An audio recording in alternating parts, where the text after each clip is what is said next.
Yeah, 100 sounds so funny, then I can keep it 1,000 now. You don't really run it. I'm like, don't worry, we gon' keep it running for miles after you done. Cause I know you don't really run it. I'm obsessed though. You right, that's why I'm the best though. Too right, when they talking, I say let's go. All right, I'm the one they thought they left, but I got it too right. All of my company is gold. I feel like 3,000 Jesus down on low, cause you know that we bout it. In your dreams, you don't know real life, you can't do nothing about it. I heard you say you the greatest, get your vision must be closed a little bit. Oh Lord, I got high in pole position, I don't need a pit stop. Never miss out on a mission, I'ma make it if you know. And you know I'm never missing, I'ma be the shot clock. Shoot, shoot, shoot.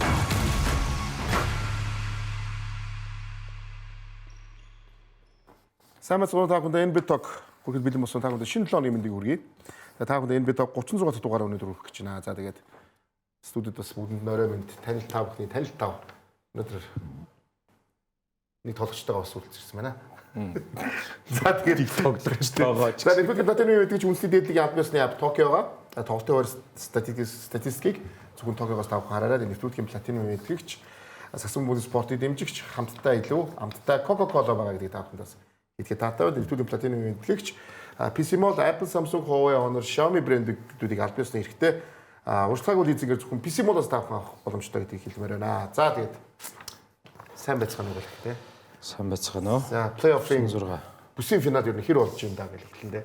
За ямар ч сан юу гэвэл ямар ч сан бидний яг нөгөө хүлээл гисэн финал бүсийн финалуудыг хэллээ. Яг л эхний хоёр тоглолт хоёулаа яг 102 оноонд 101 гэсэн оноон дээр овертайм гарсан хоёулаа тийм ээ. Хоёр бүсийн финал бас урд нь хизээч юм зүйл болж байгаагүй. Тийм болж байгааг хөхтэй. Тэгээд маш өсөлтөдөө хоёр суудаас гэсэн. Тэгээд одоо бид нар дорндоос эхлэе гэж бодож байна тийм ээ. Тэгээд мэдээж Нью-Йорк Никс, Cleveland Cavaliers. Нью-Йорк Никс талбайдаа өмнөх бага 4-0 гэсэн угаар шүүрдээд Никс 8 оноор амарцсан байгаа хэрэг тийм. Ингээд тоглолт их туссан. 5 гарагт тулсан манайхаар. Тэгээд тоглолт. За тэгээд энэ цуурлын хамгийн ярих юмтай үзүүштэй тоглолт нь энэ л байна да. Бас нэг түүх бүтээсэн гэж бид бас ярих байх байна тийм. Шууд ер нь тусмаа Нью-Йорк Никс гэдэг багийн хувьд бүр илүү дээр ярих байх тийм. Тийм Никс багийнхаа түүхэнд 70 оноос хойш хамгийн олон оноос эргэж ирсэн тохиолдол болсон ба. Тоглолтыг Cleveland гайхалтай эхлүүлсэн. Нөгөө амарцсан багийн жоохон тоглолтыг бас заримдаа нэг удаан эхлүүлчих гэдэг тал байж. Яг тэр яг бид нар ярьжсэн шүү дээ. Яг нэг их байх боломж байгаа гэдээ анараа ярьжсэн тийм. Яг тэр ихсэн тийм. Яг жоохон унталтай. Яг анарын бүснээр эхэлсэн дээ тоглолт. Анарын бүснээр. Анар бол цуурлыг яг энэний тоглолт ихний асаар л төсөөлсөн мэт дээ. Нөгөө баг болохоор 4-4-ийн дунд өртлөө. Гэхдээ Cleveland бид нар ойлгох. Cleveland 4-2-оор Cleveland гэж ярьсан шүү дээ. Cleveland гэхдээ хоёр тоглолт хоёр цуурлыг 7 тоглолт хийцэн байгаа баг шүү дээ. Нэг хоног амраад энэ цуурлыг эхэлсэн тийм ээ. Тийм. Тэгэхээр Cleveland яг ядралт байгаа ч гэсэн нөгөө темпэндээ орцсон байгаа гэж үсэлж болох юм тийм. Нөгөө баг нь амарцсан байгаа. За тэг яг тэр нөлөөсөн тийм ээ. Тийм 2 дугаар 3 дугаар Cleveland-ийн давуу байдлаар өндөрсөн тийм. Өндөрсөн. За бүгний шилжилт гайхамшигтай. Шон Мериллийн тоглолтын сэлвэнс 3-4 хийсэн. За юуных нэг гэмэлх тасалбарын үнийг бас ярьж ирсэн. Бүсийн финалийн кортсайдын тасалбар $80,000 үнэтэй байсан гэж ярьж ирсэн. $80,000. Хэрвээ цуврал 5 дахь тоглолт гарах юм бол $200,000 гэсэн шүү дээ. 190. Хамгийн их яг одоо энэ тоглолт $80,000 шүү амарчаа. хосороо $240,000. Нэгт тоглолт нь. Энэ нэг тоглолт $80,000 байсан. Одоо нэгсо кортсайд эмгс судалт $80,000 хүмүүс авч сууж байгаа. Нэр юу яцсан бэ? Одоо нөө хөлбөмбөгийн дэлхийн оруулах гэж байна Америкт. Тэгээ тэрнтэй харьцуулсан байсан шүү дээ. Тэнцэж үнэтэй билет нүс тэр авцсан байгаа юм л шүү дээ. Тэгэхээр Нью-Йорк Нью-Йорк хот гэдэг үнэхээр яалтчгүй. Айлын талбай дээр ч гэсэн очиод дүргчээд л шүү дээ. Ер нь тасалбарыг авчдаг. Дорнод ер нь ямар ч өөр хотод ер нь Нью-Йорктыг сорог тоглох юм бол нөгөө хотын талын авчаад их юм ерөөсөө. Тэгсэн чинь 4 үеийн төгсөл эхлэлд за гэсэн. За 22 оны зүрх болчихсон. Тэгээд нэгсийнх нь дайрж гисэн дээ. За энэ гэсэн 7 минут 40 секундын дээр 22 оноо дутуу тийм ээ. Яг энэ үед Лас Вегасаас гаргасан юм дээр Нью-Йорк Никс баг хожих юм бол 99.99. Тийм буюу 22 одоо 23 үржижсэн гэж байгаа. Одоо нэгсэндээ тухайд Нью-Йорк Никс баг хожно гэвэл 23 дахин гэсэн үг шүү дээ. 99.99 магадлалтай юм тоглолтоос. За тэгээд за одоо энэ шилжлийн ойлт хүртэл те Никсийн талдаа байсан те. За тэгэд оноо орцсон ран хийсэн тэр хэсэг дээр Никс 18 тэг. Хардн уг нь ингээ хийсэн. Хийхгүй ч одоо хийсэн тий. Хийсэн. Ямар ч юм бол хийсэн. За тэгээд мэдээж Брансон багийн лидер ямар байх ёстой гэдэг ихтэй Брансон нүдээр үнхээр харсан. Харуул амар байсан. Тэгээ Бранс дээр давхар ирээд эхэлсэн учраас нөгөө Аноноби, Мерил, Бридж центр шийдэх боломж олдоод. За дөрөвдүгээр үед тэр чигтэй Нью-Йорк Никс. Тэгээ овер тайм дээр ингээд за ингээ моментум авчиж байгаа болохоор тий. Хардинг олзлоо тоглолцсон да Бранс. За энэ бол илүү алхалт гэсэн. 2 3. Энийг ихтэй ер нь баг харахгүй талдаа тий. Тийм сайн. За тэгээд уламжлалсаар шаамд төгсөлийг хийгээд байгаа юм.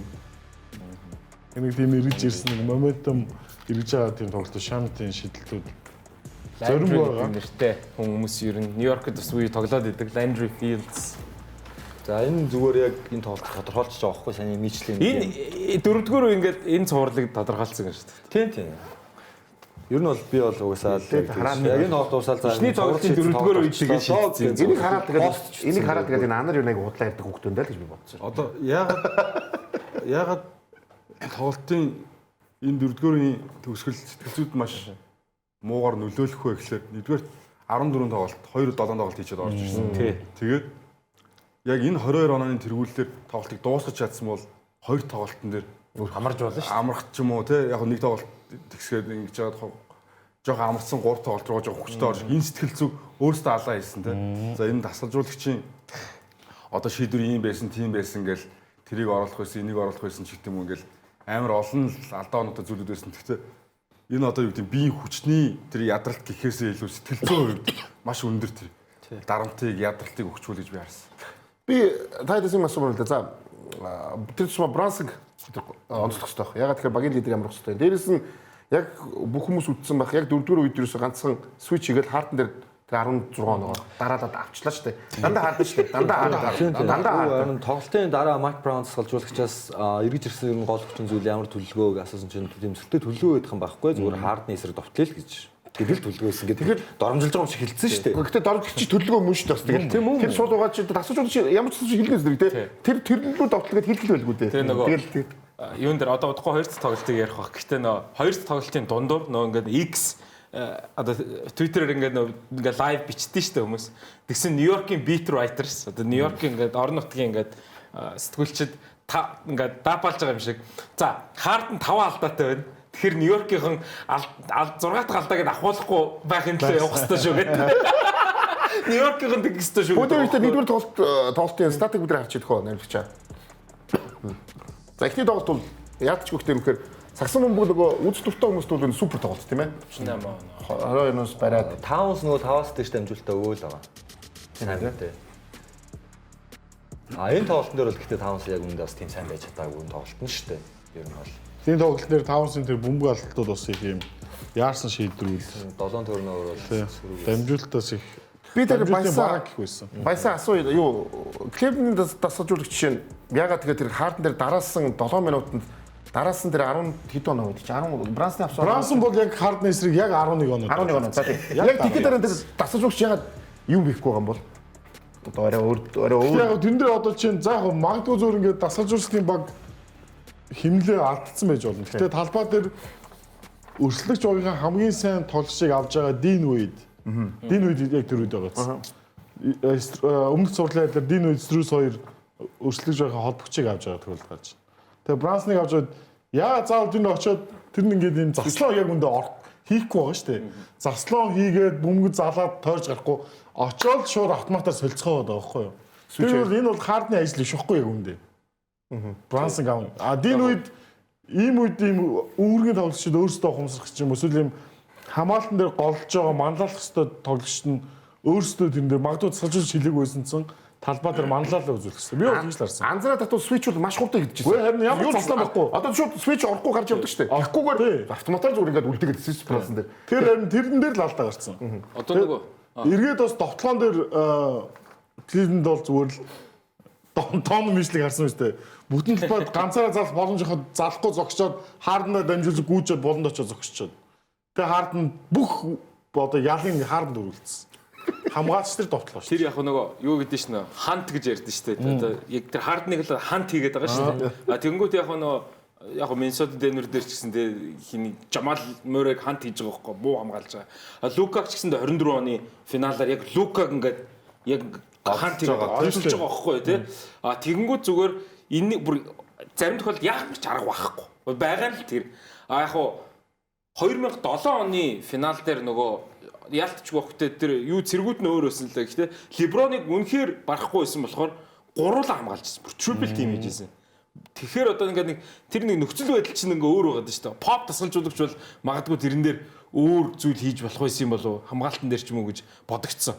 Гэхдээ яалтчгүй тэр хардныг олцлол гэсэн бол олцлол хин нэг нэрч байсан юм. Надад бол яг одоо юу нэ сая Cleveland-ийн тэр дасуучны багийн тэр нөгөө юу Нью-Йорк Никс дээр тэр нөгөө хин дээр олдож байгаа нөгөө Мичл дээр хака хийж байгаа тий. Тэр бол үр дүнгээ бол өгж байгаа шүү дээ. Тэр өгж байгаа. Саяны тоглолтод шууд өгсөн шүү дээ. Мичл тэр бол өгсөн шүү дээ. Өгсөн. Тэр бол яг гарч илаа шүү дээ. Тэгээд тэр чинь нийт 8 шитгэд 2 жилүү хийгээд тиймэрхүү байсан байгаа тий. Тэр өвтнөө альмаал. Яг тэрэн дээр ч Нью-Йорк Никс тэр байдлаас амар зүгээр ашигласан. Тэр нь юу хийсэн бэ гэхээр Нью-Йорк Никс 4-р үедэр Мичлийг ихт гаргаад тэгс. ханаа нэг торгоо шидэхгүй байхад нь алдаа 4 болт хийлгэж байгаа шүү дээ. Тэгэн гут нь татчих байгаа байхгүй. Их татан бол тэгэн гут Cleveland Cavaliers-ийн хийсэн алдаа болгон дээр Шидэл торгоо шидэх боо их нэг яг энэ боломжийг үүсгэн гутлаа Мичлийг татчих байгаа. яа тэр Мичлиг талбайд байх боломжнд нь их гээц нь алдаа болсон яг үг. Хэмлээ алдчих жоохгүй эргээд. Тулгаан хоёрын тоглолтын тал дээр хэлсэн. Тэгээд ер нь за мэдээч түүхэндх за бүгд юуг нь харчихгүй харж байгаа ярьчих. Плей-оффын одоо хамгийн олон оноос эргэж исэн 10 тоглолтыг бүгд харцгаая тийм ээ. За санийх ороогүй. Тэрийг орохгүйгээр тий. Орохгүй. За Юм бэлээ. орохгүйгээр. За бүгд нь харъя. Оноонуудыг харъя л да тий. Хэдэн оноос юм? Өө 31 оноос гэж. 31. Энэ ч тэгээд нөгөө хамгийн их оноотой 10 юм биш тий. Одоо 31 Хамгийн их онооноос эргэж. 20 27. Саний шууд 22 оноос. 22. Нэрүүрээ 11. Тэгэхээр санийх ран 8. 4-р үе. 33.11 ран байхгүй юу? 44 гэж шүү дээ. 44.11 гэдэг чинь тэр бол ранараа бол Бараг нэгт гэж байна. нэгт байгаа. Яаж ч Баггүй. тэр чинь 7 минутын юм орчиж байгаа Үгүй үгүй. Тэр 12 оны Clippers Grizzlies биш үү? 27 оны comeback хийдэг. Тэр чинь 24 билүү 5 оноо дараалж авсан. Тийм. Тийм. Тэр би ойтон багт. Тэгэхээр 33 оны илүүтэй ран. Тийм л дээ. 33 оны илүүтэй ран. Гэхдээ тэр Grizzlies юу хоёр чинь Оноо авах өгөхгүйгээр 25-0 ран илүү байсан баг.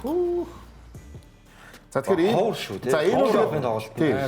Нью-Йорк Никсийн хувьд бол энэ бол нөгөө гарсан байсан 1970-ад оноос 70 он байсан баха тий. 70. 70 оноос хойш. 70 оноос хойш. Никс одоо хэдэн жил бэ? 2002 оны ран бол амар ихгүй. Оноо баг 94 90 оноо баг үед 28 оны comeback хийсэн байх гэж. Тэр бол солиотой шүү дээ. Тэр нөө LeBron нөгөө JJ-тэй үлээ нөгөө подкастер ярьжсэн шүү дээ. Нөгөө 4-р үед ингээд 17 оны зүрх мөрөө болонгот тэр үед суулгачдаг гэсэн 2000 тэгээд дуусаа шүү дээ. Тэгэхэд юу одоо бол 17 оног нэг үед бол барих бол энэ хүнд болцсон. Сайн тэр статистик харах юм бол Donovan Mitchell-ийн тоглосон богд их ран хэлээд юм шүү дээ. Сая Jazz сүүлд дараагүй. Сүү хамгийн сүүлийн 18 21 оны Jazz гэсэн юм биш. Donovan Mitchell өөрөө байсан уу? Ингээд өөрөө 3 дахь авраг үед яаж байгаа юм байна шиг. Тийм 3 дахь юм. 3 дахь удаж байгаа юм шүү дээ. Ингээд Тоглогчоор бол Doc Rivers юм уу те. Тийм ээ нэг тоглолтоо авцсан тоглолтоо алдаад байна л зүгэл дээ 20 оноос эргүүлээд. Тэгээ энэ дээр би бол дасгалжуулагчийн багийг шууд ганц эхлээд буруутгах шүү. Тим одоо 22 оноо илүү байж байгаад бариулсан бол бид нар болсон. Эхлээд хамгийн эхлээд Үнэн. Тэгвэл тоглоом дээр зөвөр ямар ч хөлбрүү зөвөр яг үндэд ISO их юм шиг хардинг тэр 3-7 дээр авчи бөмбөг өгөөд хайчаад байгаа шүү. тайм аваад тэр чинь ялцчих шүү. Тэр чинь одоо яг үндэ яг тим үе чинь тэр нөө нэг багийн суперстар энэ гэдэг хүмүүс чинь гарч ирэх хэрэгтэй. Мичл яг хав тэр бариулж хахад нэг 4 довтлсон юм а. Гэхдээ бас л ерөөс ямар нэг заслаанч авахгүй цэвэр ISO довтлчих жоох. Нөгөөд нь ч гэсэн адилхан хараад өсч. Гэхдээ буруу бол хамгийн ихний буруу. Буруугаа бас нэг шалтгаан нөгөө юу шүү дээ. Оноо 3 онооны зүрх болтол нөгөө тайм авахгүй яваадсан гэдэг тий тайм мөртлөө тий. Одоо нэг ийм асуудал байна л да. Cleveland хожидоо 2-0 3-0 болонгот 37-8 та Harden-ыг буруутгаад ч юм уу. Эсвэл ямар ч үс нэг Harden дээр нэг хамаг анхаарал шүү дээ. Тэгэхээр нэг асуулт нь Donovan Mitchell-ийг суперстар муу юм уу гэдэг. Тийм тэр бол ойлгомжтой.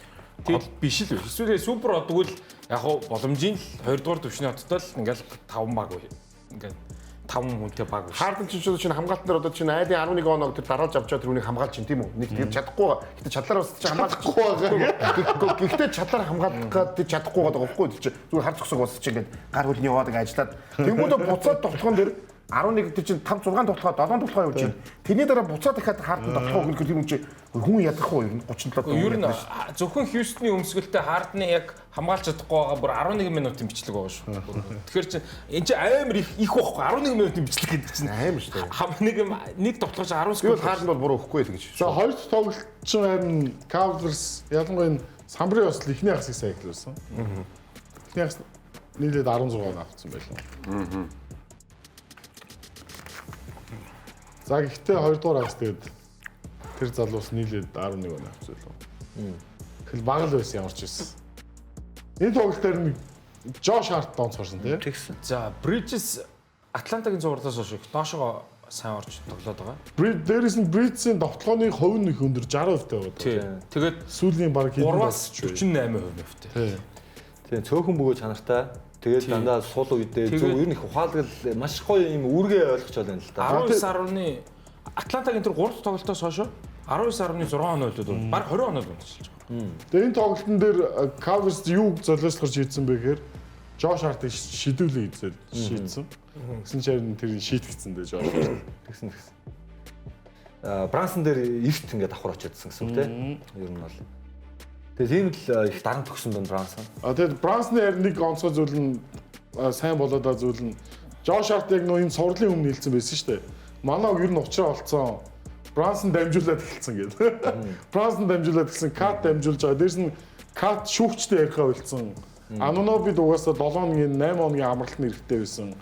Тэгэд Bridges бол хамгаалах ёстой зүйлээ хийн. Тэгээ бид нар ер нь бол багийн ураа Doc Rivers нүдний шилээ олсон гэдэг. Тэгээ маазраад ирсэн гэдэг. Тэгээ ер нь бол яг хав Knicks дээр бас би дасгалжуулагчийг бол бас магтмаар байна. Тэгээ ер нь бол Mike Brown дасгалжуулагч ирэхэд жоохон итгэхгүй талтай байсан бол яг өөрийнхөө зүгээс хийх юм а хийгээл яваад байна. Ялангуяа одоо тэр Landry Shamet-ийг төгсгөлийн мөчөд байлгаад Josh Hart-ыг авсан шүү дээ. Дөрөвдүгээр Josh Hart тоглов. Том Thibodeau дасгалжуулагч бол ер нь Хартал дуусах байсан. Хартал дуусах магадлал өндөр шүү дээ. Ер нь нэг тиймэрхүү шүү дээ. Яг үндсэн планы 5-аар нь үтэх гэдэг. Тэгэхэд Mike Brown дасгалжуулагчийг ингээд яг хин тоглолтод тэрийг нь бас байлгаж удаа. Зарим тохиолдолд Cat-ийн минутыг багасгах чадчихээн. Зарим тохиолдолд Hart-ийн минутыг багасгах чинь. Зарим тохиолдолд Bridges-ийн хооронд McBride Брансон ингээд хоёр холбогч хамт ашиглах үедээ хүртэл ашиглаж байна. Шамицтайгаа бүр ингээд 3 жижиг хүртэл хамт талбай дээр байж байна. Тэгэхээр Mike Brown суулжуулагч бол яхааргүй байгаа тоглогчдоо үнэхээр зөв. Бид нар яг өнөөдөр бол Mike Brown батцуулагчийг бид нар байнга голууд нь дандаа шүүмжиж ирсэн шүү. Яг тэгэхээр би ч хамгийн сайн туслах засалжуулагч үздэг байхгүй. Авраг авдаг. А яг ерөнхийдөө засалжуулагч болохоор дандаа фейлдэд байгаа байхгүй. Одоо энэ тоглолт дээр ингээд Jalen Brunson-аар 14 дамжуулалт өгсөн. Түүний плей-оффын замлынхаа дээд үзүүлэлт. Josh Hart-ийн авсан оноо нь плей-оффын замлынхаа дээд үзүүлэлт. За Bridges-ийн тэр довтлооны гүйцэтгэл нь 12-оос 9. Cat double. Ингээд ерөөсөө рол үүргүүдээ бүгд 100% гүйцэтгэсэн. За Brunson бүр онцгой авахгүй 14 дамжуулалт гэдэг. Brunson онцгой. Тэгээд яг зөв би бол энэ дээр зөвхөн Mike Brown биш Knicks-ийн дасгалжуулагчдын баг гэж багаар нь тий. би зөвхөн өмнө зээлжсэн Brunson-ы аав нь хүүхдийн аз жаргалтай болохын тулд багт очирсан гэдэг нэг өмнө зээлжсэн. Тэр бол миний буруу ойлголт байсан юм аа гэдэг. Энэ Knicks-ийн жилийн плей-оффын тоглолтууд дүр зураг харуулад байгаа гэж бодож. Яг тэгвэл хэрвээ санаж ил Atlanta Hawks-тэй байсан цувралын дөрвөлт тоглолтын дээр тоглолтын цэцэл аав хоёр хоорондоо барыг зодолтонгоо шахах. Тийм муудлаа тийм. Тэрнээс хойш нэг сожигдоогүй шин. Тийм. Тэрнээс хойш Одоо сожигдоо. тэгвэл 10 дараалал очсон байна. Тийм. Тэгээд зүгээр ер нь бол яг тэрнээс хойш Брансон одоо түрүүний Josh Hart маазраад хэлсэн гэж байгаа зүйлс яг тэрнээс хойш болсон. Тэрнээс өмнө учраас огт болохгүй байсан. Тэр нөгөө баясаг хэлж байгаа тэр дасгалжуулагчдын багаас хинний зүгээр Нью-Йоркийн фанууд тэгээд хин нэгэн тэр 3 суултан дээр Michael Bridges-ийг зодсон байх гэдэг байхгүй. Тэгээд тэрнээс хойш ингээ яг ингээ 20 оноод ундчилж байгаа. Супер байгаа. Knicks 10 дараалал очсон байгаа. Тэгээ Knicks-ийн нөгөө 10 дараалал очсон нөгөө нэмэх 200 хэд бол баг 20 оноогоор дуулжаар илүү очсон. Тэр нь 71 тэгээ тэр нь бүх цаг үед хамгийн өндөр юм билээ бүр. Тэр агуу Warriors Lakers байхгүй. 71 73 оны Bucks Max дараа нь явж байгаа. Тэр энэ run бол зүгээр одоо нөгөө нэг асуулт байгаа юм л да. Knicks тасархаа байгаа мó, East муу байгаа мó гэд. Ямар ч үсэн түүхэн үзүүлэлт явж байгаа. New York Knicks энэ плей-оффт 2 хожигдсан, хоёуланд нь 1 оноогоор хожигдсан тий. Тэгэхээр net rating нь угаасаа амар байгаа. амар байгаа байхгүй. Яг нөгөө тэгээд яг бид нар ярьжсэн New York Knicks баг бол маш хэрэгтэй, хамгийн хэрэгтэй баг юм аа. Тэд сагсан мөнгөний фанатууд, дээрээс нь багийн юу хот гэдэг спортод. Энэ спортод гэдэг мөнгө гэдэг бүх юм яриад ярих гэдэг шүү дээ. Одоо ингээл Сая одоо сүүлийн 26 жилд хамгийн их үзэлттэй Тийм байл шүү. OKC аваргын тоглож байгаа. Одоо OKC Spurs энэ дөрвөлээ. Тэгэхээр чин нөгөө нэг Lakers Warriors центр байж хүн үздэг гэдэг яриаг ямар ч гэсэн энэ дөрөв цааж агаад бол баяртай байна. Зах зээлийн хувьд OKC Spurs 2 жижиг, Cleveland жижиг, ганц том нь Knicks байгаа шүү. Тэгэхээр Knicks-ийн нөлөө ямар том байна? Wemby одоогийн шилдэг баг OKC-ийн Wemby-ийн нөлөө ямар том байна тий? Угаасаа тэгээд танаа харж байгаа нөгөө орой ингээл тарангууд Нью-Йорк хот зүгээр орой болгон зүгээр тийм юу пари болж штэ гүн. Одоо амар юм болж штэ гүн. Тэгэхээр тэр үедээ бүгд баян гаргаж байгаа юм бэ. За ямар юм бэ? Саксонгийн ядчгүй хот гэдэг нь тий.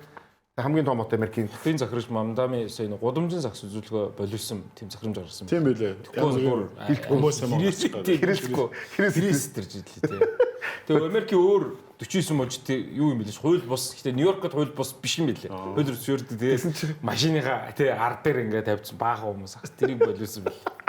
тэгэхгүй үргэлж дийлэх болж байгаа хоо. Тэгээ бүр одоо финал гэх юм бол яах юм бүү мэдгэж байгаа юм. За Jalen Brunson эхний хоёр тоглолтын 2 дугаар хагастай. Энэ одоо ямар одоо бас гайхалтай тоглолтыг үзүүлж байгаа юм дээрс.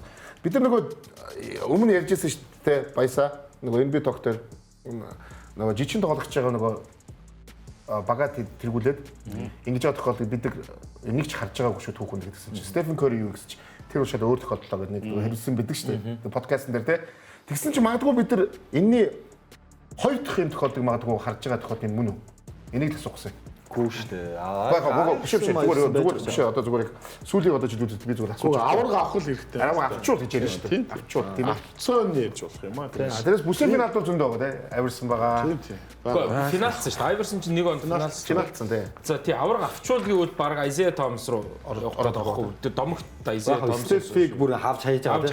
Өөр тий. Өөрөө холбогч нь багаад нуруунд дээр үүрээд чирээд лид хийсэн тохиолдолд NBA дээр нь байхгүй байхгүй. Одоо Curry орчин үеис гэсэн бол Curry л.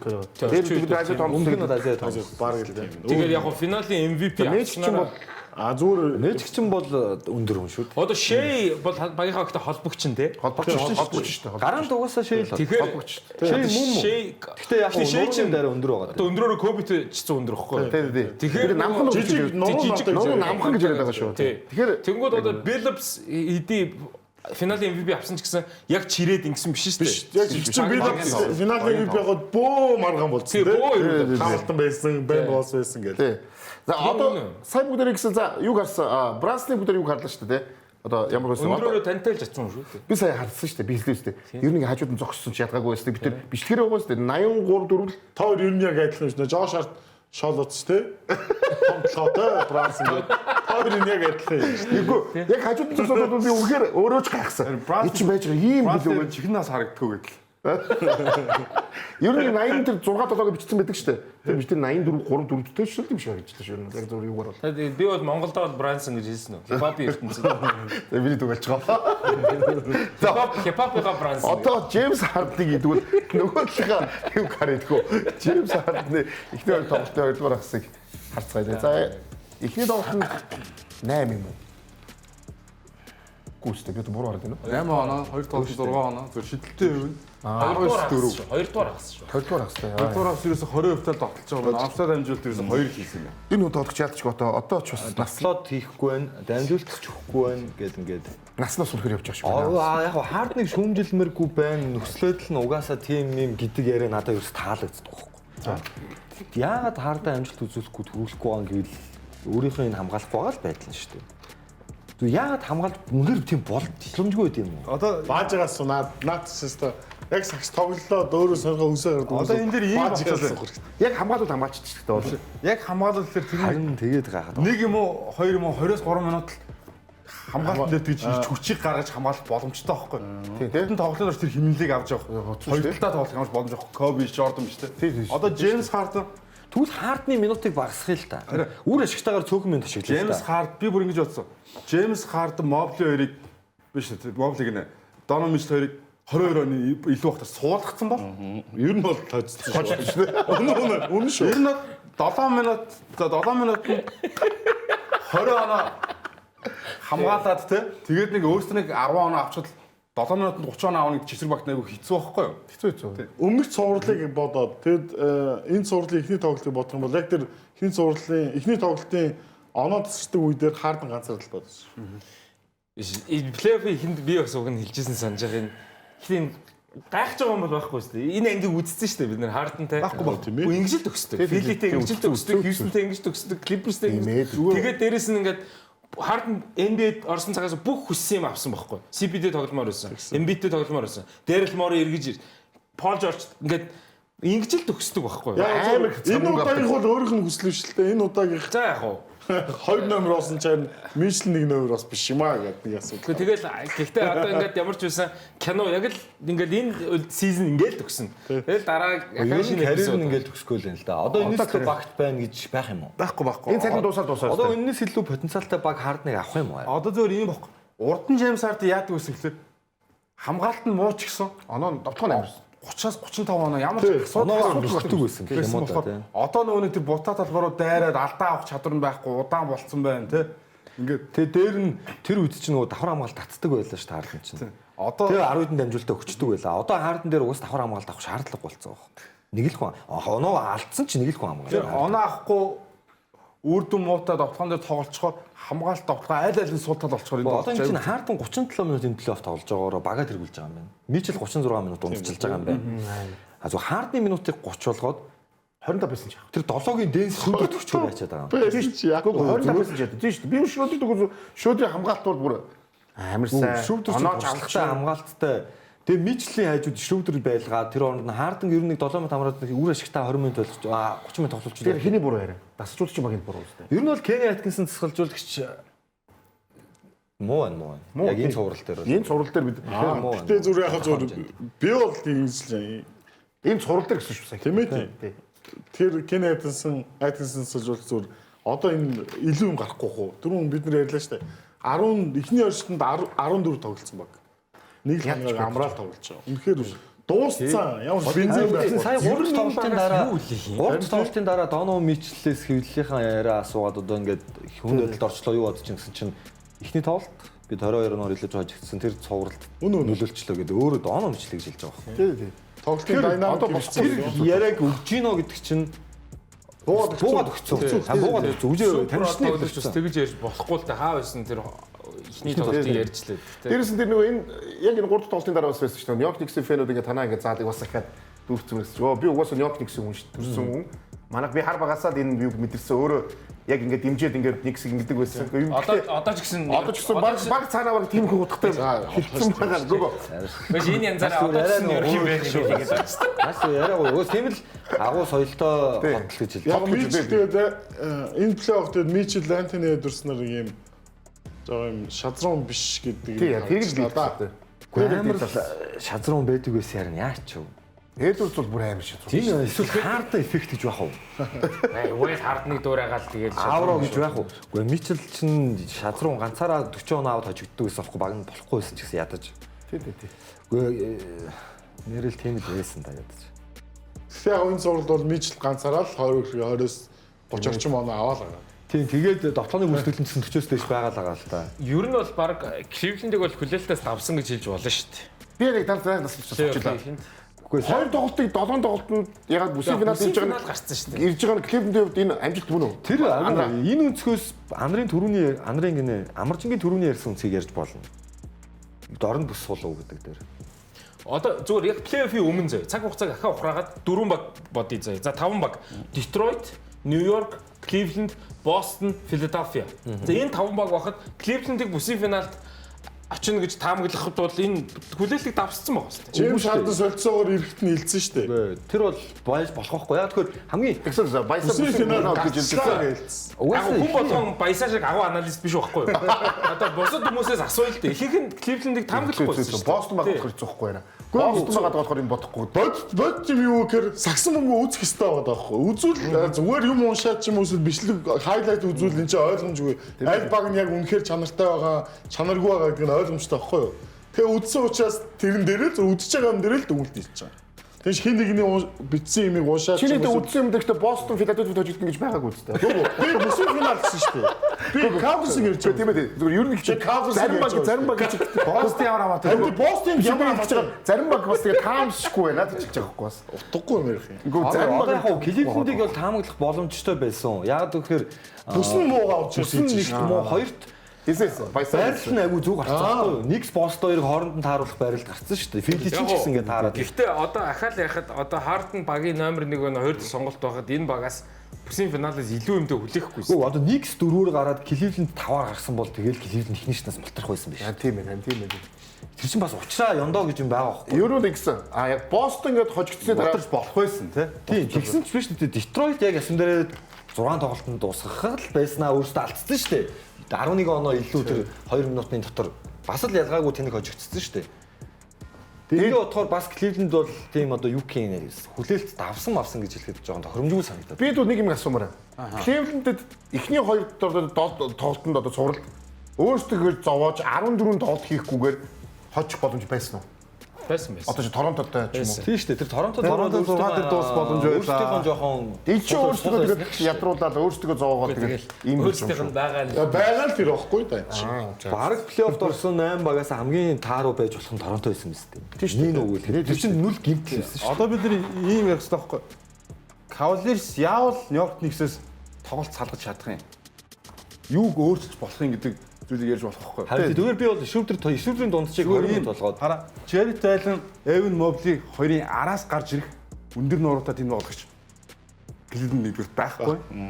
За хоёрдугаар гэх юм бол за мэдээж Donovan Mitchell, Harden хоёрыг зэрэг суулгах бол боломж байхгүй. Яг тэгэхээр за яг байж болно. Strus хэнийг Schroeder-ыг оруулж ирээд Merrill-тэй ийм backcourt-тай ингээд тоглож болно.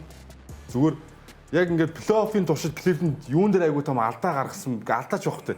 Айгүй сайн 30-аас дээш торгуул шидсэн тоглолтод айгүй их байгаа байхгүй. Нийт тоглолтод дандаа 10-аас дээш торгуулийн шидэлтэй айгүй хувь муутай шидэж байгаа нэг 60-аас 66 та ч юм уу шидээд байгаа. За тэгээд Evan Mobley юм уу Jared Allen хоёрыг тэр high post буюу торгуулийн шугамны хэсэгтэр байхад нь бөмбөг өгөөд тэндээсээ доошоогоо бөмбөг өгөөд энэ давталгоо хамгийн үр дүнтэй давталгоо байгаад байгаа байхгүй уг нь. Гэтэ энийг Jared Allen-аас ашиглаж чаддгүй. Evan Mobley тодорхой хэмжээгээр ашигладаг. Гэтэ энэ багийн давуу тал нь уг нь хаана байгаа юм бэ гэхээр төвийн тоглогч нартай байгаад байгаа байхгүй. Гэтэ энийг ашиглах гэж доошоо бөмбөг өгөх тал дээр үнэхээр дутагдaltaд бол ялангуяа 3 тоглолтын дээр нэлээд гаргаж бөмбөг алдуудыг маш их хийсэн байгаа. тэр нөгөө хойдол дээр шүү дээ нөхдөг тоглогч нь өвж Ананоби гэдэг аваад байгаа. Тэгээ энэ багийнхаа номер 1 хамгаалагч нь аваад байна. Жош Харт өөрөө хамгаалт сайтай мөртлөө яг өнөөдрийн байдлаар дэлхийн номер 1 хамгаалагч бол өвж Ананоби. Тэр яг багийнхаа нөхрийг арай дөвөлгөжлөө байгаа. Гэхдээ баг дотроо хүлэн зөвшөөрсөн шилдэг хамгаалагч байгаа. Одоо өвж Ананоби нөхөд надад бол ийм өөрчлөлтийн санаа байна. Jared Allen сэлгэнээс тоглуулж. Адилхан Никс шиг бүрэлдэхүүнээр тоглох гараа. Ер нь бол наадах чинь ер нь бол яг хож боломжтой харагдаж байгаа зүйл нь Алан Моблиор хамтдаа биш тустай авахаар өмнөх зурлал дээр зарагдсан шүү дээ. Тустай авахаар илүү үр бүтээлтэй байгаа. Тэгвэл хамт авахаар хэний ажиллагаа мэдгүй болж байна. Тийм л байна. Тэгээд Дин Видийг 4 дээр тоглуулчих. Ананобитэй доор ноцолдоод байж нуруунагаар ба өндөр үеийн нөхөөс намхан биш шүү дээ. Тэгээд Макс Струсыг буцаад гараанд нь ич. Струс Брансон яаж байгаа төсөвчин дээр солихгүй хамгаалах гэж чинь. Тоглолтын дээр бол багийн энэ багт ганц л тоглох бүр ингээ хүсэл эрмэлзлээ томор тамирчин байгаад байгаа. Тэр нь Струс байгаа байхгүй. Хамгаалтан дээр бүтэн талбай. Нөгөө Майами Кочроос ирсэн тоглогч арай өөрөө аваад яж магадгүй. Тэгин гутлаа тэр чин тоглоом дээр гарч иж гураа шиж багаас сэргээгээл ингээл бөмбөг таслаад оролт хийгээл тохоол ингээл нөгөө хэдээс нь ямар ч юм ирчүүч тийм цаг зад болдог байдлаас харагдав. Унчаад байна. Тэрөө унжгаад нэг 10 оноо доор орчхоор тэд нар ерөөсөл 3 давталгаа 3 хамгаалтаар л оноо дээр нь гарах гэж яарж авиж давтлаад тэр нэг 9 оноо дээрс нэг 3 оноо олгоод авчихсан чи доономж залж орж ирэл ямар ч заслаа маслахгүй хөлбөр авахгүй гураа шидэд ингээд буцаад тэр надад дээрээс нөгөө ингээд л да нөгөө бус орнууд дээр бол ингээд нөгөө энэ Нью-Йорк Никсийн фэн бейс гэдэг байгаа шүү дээ. Нэгт мөнгөтэй фэн бейс зүгээр шүү. Мөнгөтэй фэн бейс гэдэг байгаа шүү. Энэ бол бас яг энэ багуудад аюул хятархаа болчихно. Заалын талыг авчиж чинь. Сая ингээд дараа гарсан 3 тоглолт бол Cleveland талбай дээр орж ирсэн чинь Нью-Йорк Никсийн леженд тоглогч нар болох Patrick Ewing, John Starks, Anthony Houston гэдэг. Ерөөсө багаараа зүгээр ингээд тэр үзэж шүү дээ. Madison Square Garden байгаа юм шиг. Эн чинь өөрөө юу гэдэг хэлдэг тэгэхээр нөгөө нэг зугаадах ордны 20 мянган хүн чинь зугаадах тоглогч болдог гэж бид нар ярьдаг шүү дээ. Сагсан мөнгөтэй ордог, бүүлдэг, нөгөө орилоод, нөгөө дарамт өгдөг. Юу яриад байгаа чинь нөгөө талаа дэмжиж дээ шүү дээ. Тэгэхээр чи бүр ингээд сэтгэл санаагаар унгаад. Тиктэй онлайнаар зархал болж хэрэгтэй. Гэхдээ тийм үү. Мөнгөөр додож аваад тэгэхээр ирэхээр нөгөө шагийн нөхцөл мөнгөөр додож аваад. Фили бол тэгсэн шүү дээ. Sixers чинь 90 шагаар шагийнхан ч байгаа шүү. Тэгээ Embiid бүр аргаад би мөнгөний өгөө битэн зараач гэдэг. Тэг яг л те манай цагаан сарын бүх юм барилдаан шиг юм болдог л доо. Тэр хараа Evan Mobley ихний хагас дээр 3 тоглолтод 14-5 оноо авч байгаа. Хоёрдугаар хагас мөнгө төрөхгүй шүү дээ. Нэг тоглох юм. Нэг л оноо очлоо. Ингээд нөгөө төвийн тоглогч нараас холдоод хитрхийг ISO нөгөө нэг хэсэг тоглолтоо яваад ингээд замраагүй тоглоод шидэлт нь унахгүй амар муу баг харагдаад байгаа юм. Яаж нийслэн конференц финал гарч ирсэн гэмээр л баг харагдаад байгаа. Эхний хагас 2 дугаар хагас өөр тоглолт үзүүлээд байна гэдэг чинь сайн багийн шинжлэлтэй. Тий. Яг ер нь бол ялангуяа 3 дугаар үед ч юм уу ингээ харагдаж байгаа. Тэр өрөнд бүсдэр ч гэсэндээ. Одоо тэр Lakers OKC-гийн цуврал дээр ерөөсөө OKC бол 3 дугаар үед л уншаал шудраг бүсийн хонглоор чирж байгаа үстэй шүү дээ. Тий. Хоёрхан үед тоглосон бол Lakers 4-ийг дагараад ирсэн байхгүй. Тий. Хоёр бүх үед эхний хагас дээр Lakers л илүү байсан шүү дээ. Тэгэл 3 дугаар үед хонглоор чирж байгаа үстэй. Сэлгээдэг 10 дип 10 хүн гаргаж ирж байгаад үзэж байгаа шүү дээ. За бүгдний үзье. За одоо бид нар New York Knicks багийг бол яалтчгүй магтах хэрэгтэй байх гэж бодож байна. Энэ юу хэдэн жилийн дарааш бид нар магтаж байгаа юм те яг бодит байдлаар. Тийм үстэй. Тэгэхээр энэ багийг заавал ярих хэрэгтэй. За нэгт сая бол гэхдээ ингэсэн нөгөө Boston Celtics хожигдонгууд шууд Ана Питер лав шууд за финал гэж хэлсэн те New York те. Бүсийн шууд NBA-гийн финал гэж хэлсэн шүү дээ. Уусаа айгүй амархан болчихж байгаа. За Cup энэ дээрэс нөгөө Cup төрүүлсэн бас Cup гэснээс хойш Cup төрүүлсэн баг хэзээ ч амжилт үзүүлэхгүйсэн те. Тэгсэн энэ баг анхных болж байгаа шиг байна те. Финал гарч ирж байгаа. Cup төрүүлээд яг энэ асуудыг би өөрөөс нь асуусан шүү дээ. Энэ жил юугаар Остад очоод Бранстаас асуусан шүү дээ. Cup төрүүлсэн шүү дээ. NBA-гийн авраг яг World Championship гэсэн чинь нөө маш урт юу хэрэгтэй байна те. Long way to go гэдсэн шүү дээ. Тэгсэн тэгээд яг тэрэндээ хүрж шүү энэ баг. Тэгэхээр яг бид нар бол магтах хэрэгтэй. Нөгөө NBA-гийн хамгийн тэднийг нэг уншаад өгөх юм уу? тэгэл нөгөө чи гоё уншиж үү. Чи холоос ч аюу болоо. За 10 дараалж хоцсон. 10 дараалаас хожил энэ плей-офф 11-2 амжилттай явж байгаа. Хоёрхан хожигдлын сая хэлсэн 1 онооны зөрүүтэй. 1 онооны зөрүүтэй. Плей-оффын нийт онооны зөрүү нэмэх 225 бүх цагийн хамгийн шилдэг нь байгаа. Hawks эсрэг нэмэх 96, Philly-гийн эсрэг нэмэх 89, одоогоор Cavs эсрэг нэмэх 40. Плей-оффт ингээд 10 дараалж хоцсон 7 дахь баг нь болж байна. Тэ? Сая бол OKC бол 9 дэх нь байсан шүү. Eastern Conference-д бол бүр үнэхээр ноёрхож байгаа юм шүү. Тэгээ энэ плей-офф өрсөлдөгч багийн талбай дээр 5 хожигдод 5-ын дээр наруулсан шүү нөө зүгээс үз. Энэ бас плей-оффын дүгнэлт байхгүй үл үлээ. Cavs-ийн талаар бас нэг юм статистик байна шүү дээ. За. Эхний цуврал дээр болохоор дандаа талбай дээр очиод айлын талбай дээр хожигдсон. Хоёр дахь цуврал дээр болохоор өөрийнхөө талбай дээр ч хоцсон, айлын талбай дээр ч хоцсон. Энэ цуврал дээр болохоор айлын талбай айлын дээр нь аль аль нь тийм статистик. Урууч л байгаа мэй те. Наа чи ядалт юм үстэй. Ядалтаа зүгээр статистик л байна. гэхдээ ядалтаа Тэр нь бас чанарын сайжраад шүү дээ. Нөгөө багийн жоохон дээр иргэдэг байгаа даа шүү дээ.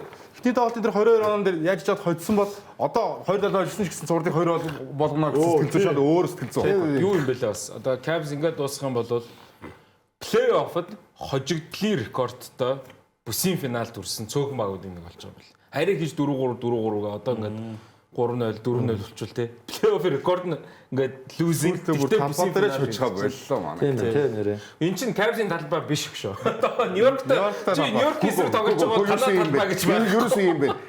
100 ирэг дээр За одоо зүгээр өөрийн талбай гэж хааж байх. финалд харин яах вэ?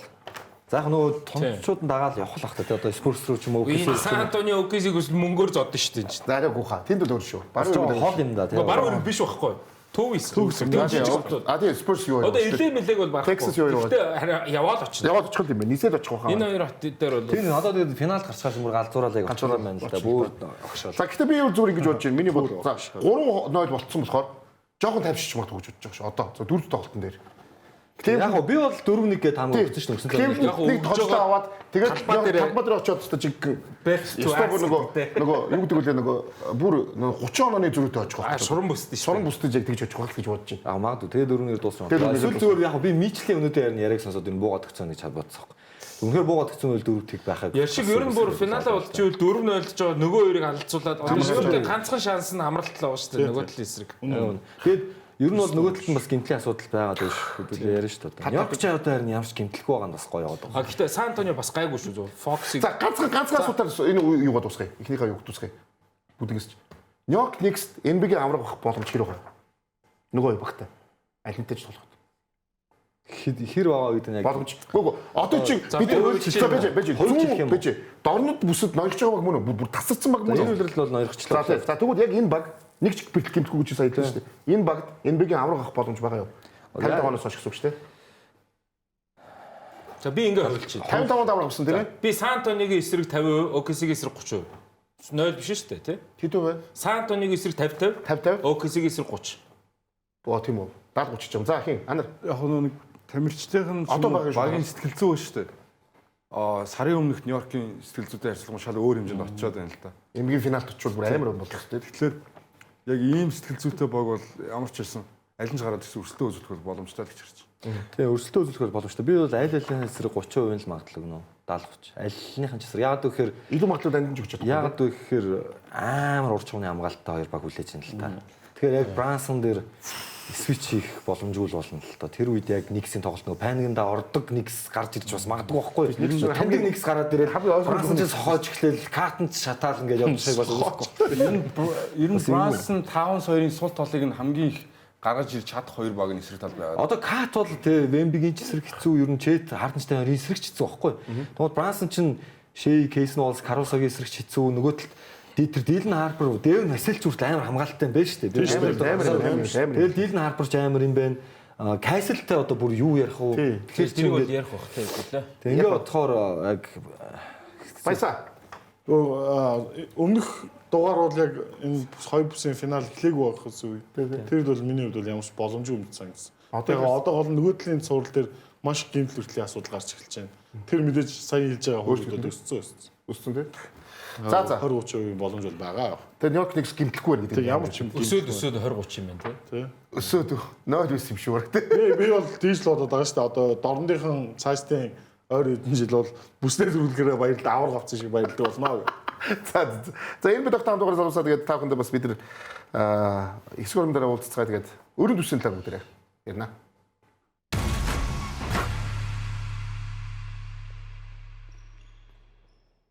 Нэвтрүүлгийн Platinum Event тэтгэгч Ultra Cool, Ultra Smooth, Singur Ultra.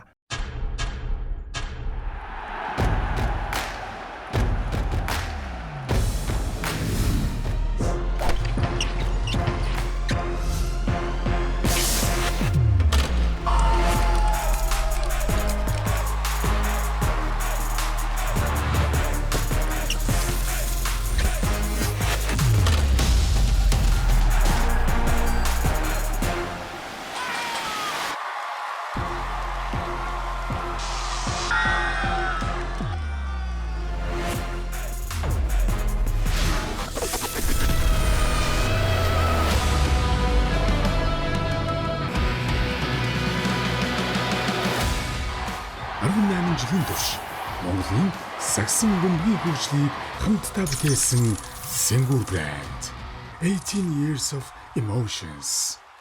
1,200,000 төгрөг байхад iPhone 17 авчиж гэсэн үг. Тийм ээ хана бүр 17 Pro Max. Биднийх чинь тэгээд Аль ёсны хэрэгтэй. Дээрээс нь бусад гадраас хамгийн хямд. Эзэнгийн хэлбэр нөхцөлтэй авчил та. авъя. Урдчилгаа 20% төлөөд хамгийн хэлбэр лизингээр iPhone 17 тавуулаарай. PC Mall 7575 35 35. Нэвтрүүлгийн Platinum Event тэтгэгч Ultra Cool, Ultra Smooth, Singur Ultra.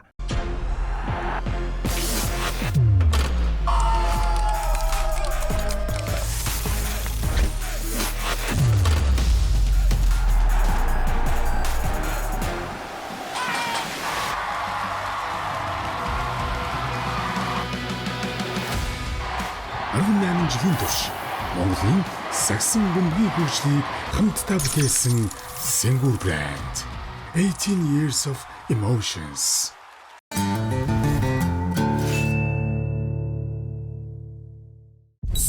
Нэвтрүүлгийн Platinum Event тэтгэгч сагсан бөмбөгийн спортыг дэмжигч Coca-Cola.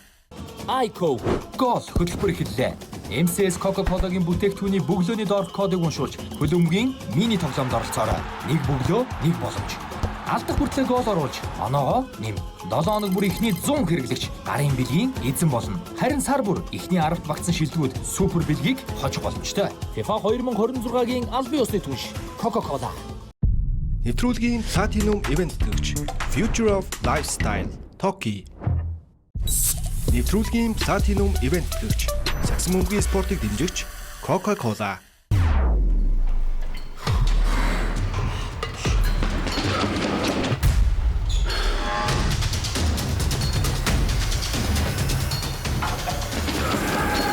Эрдэс нөхөх спорт ус Powerade.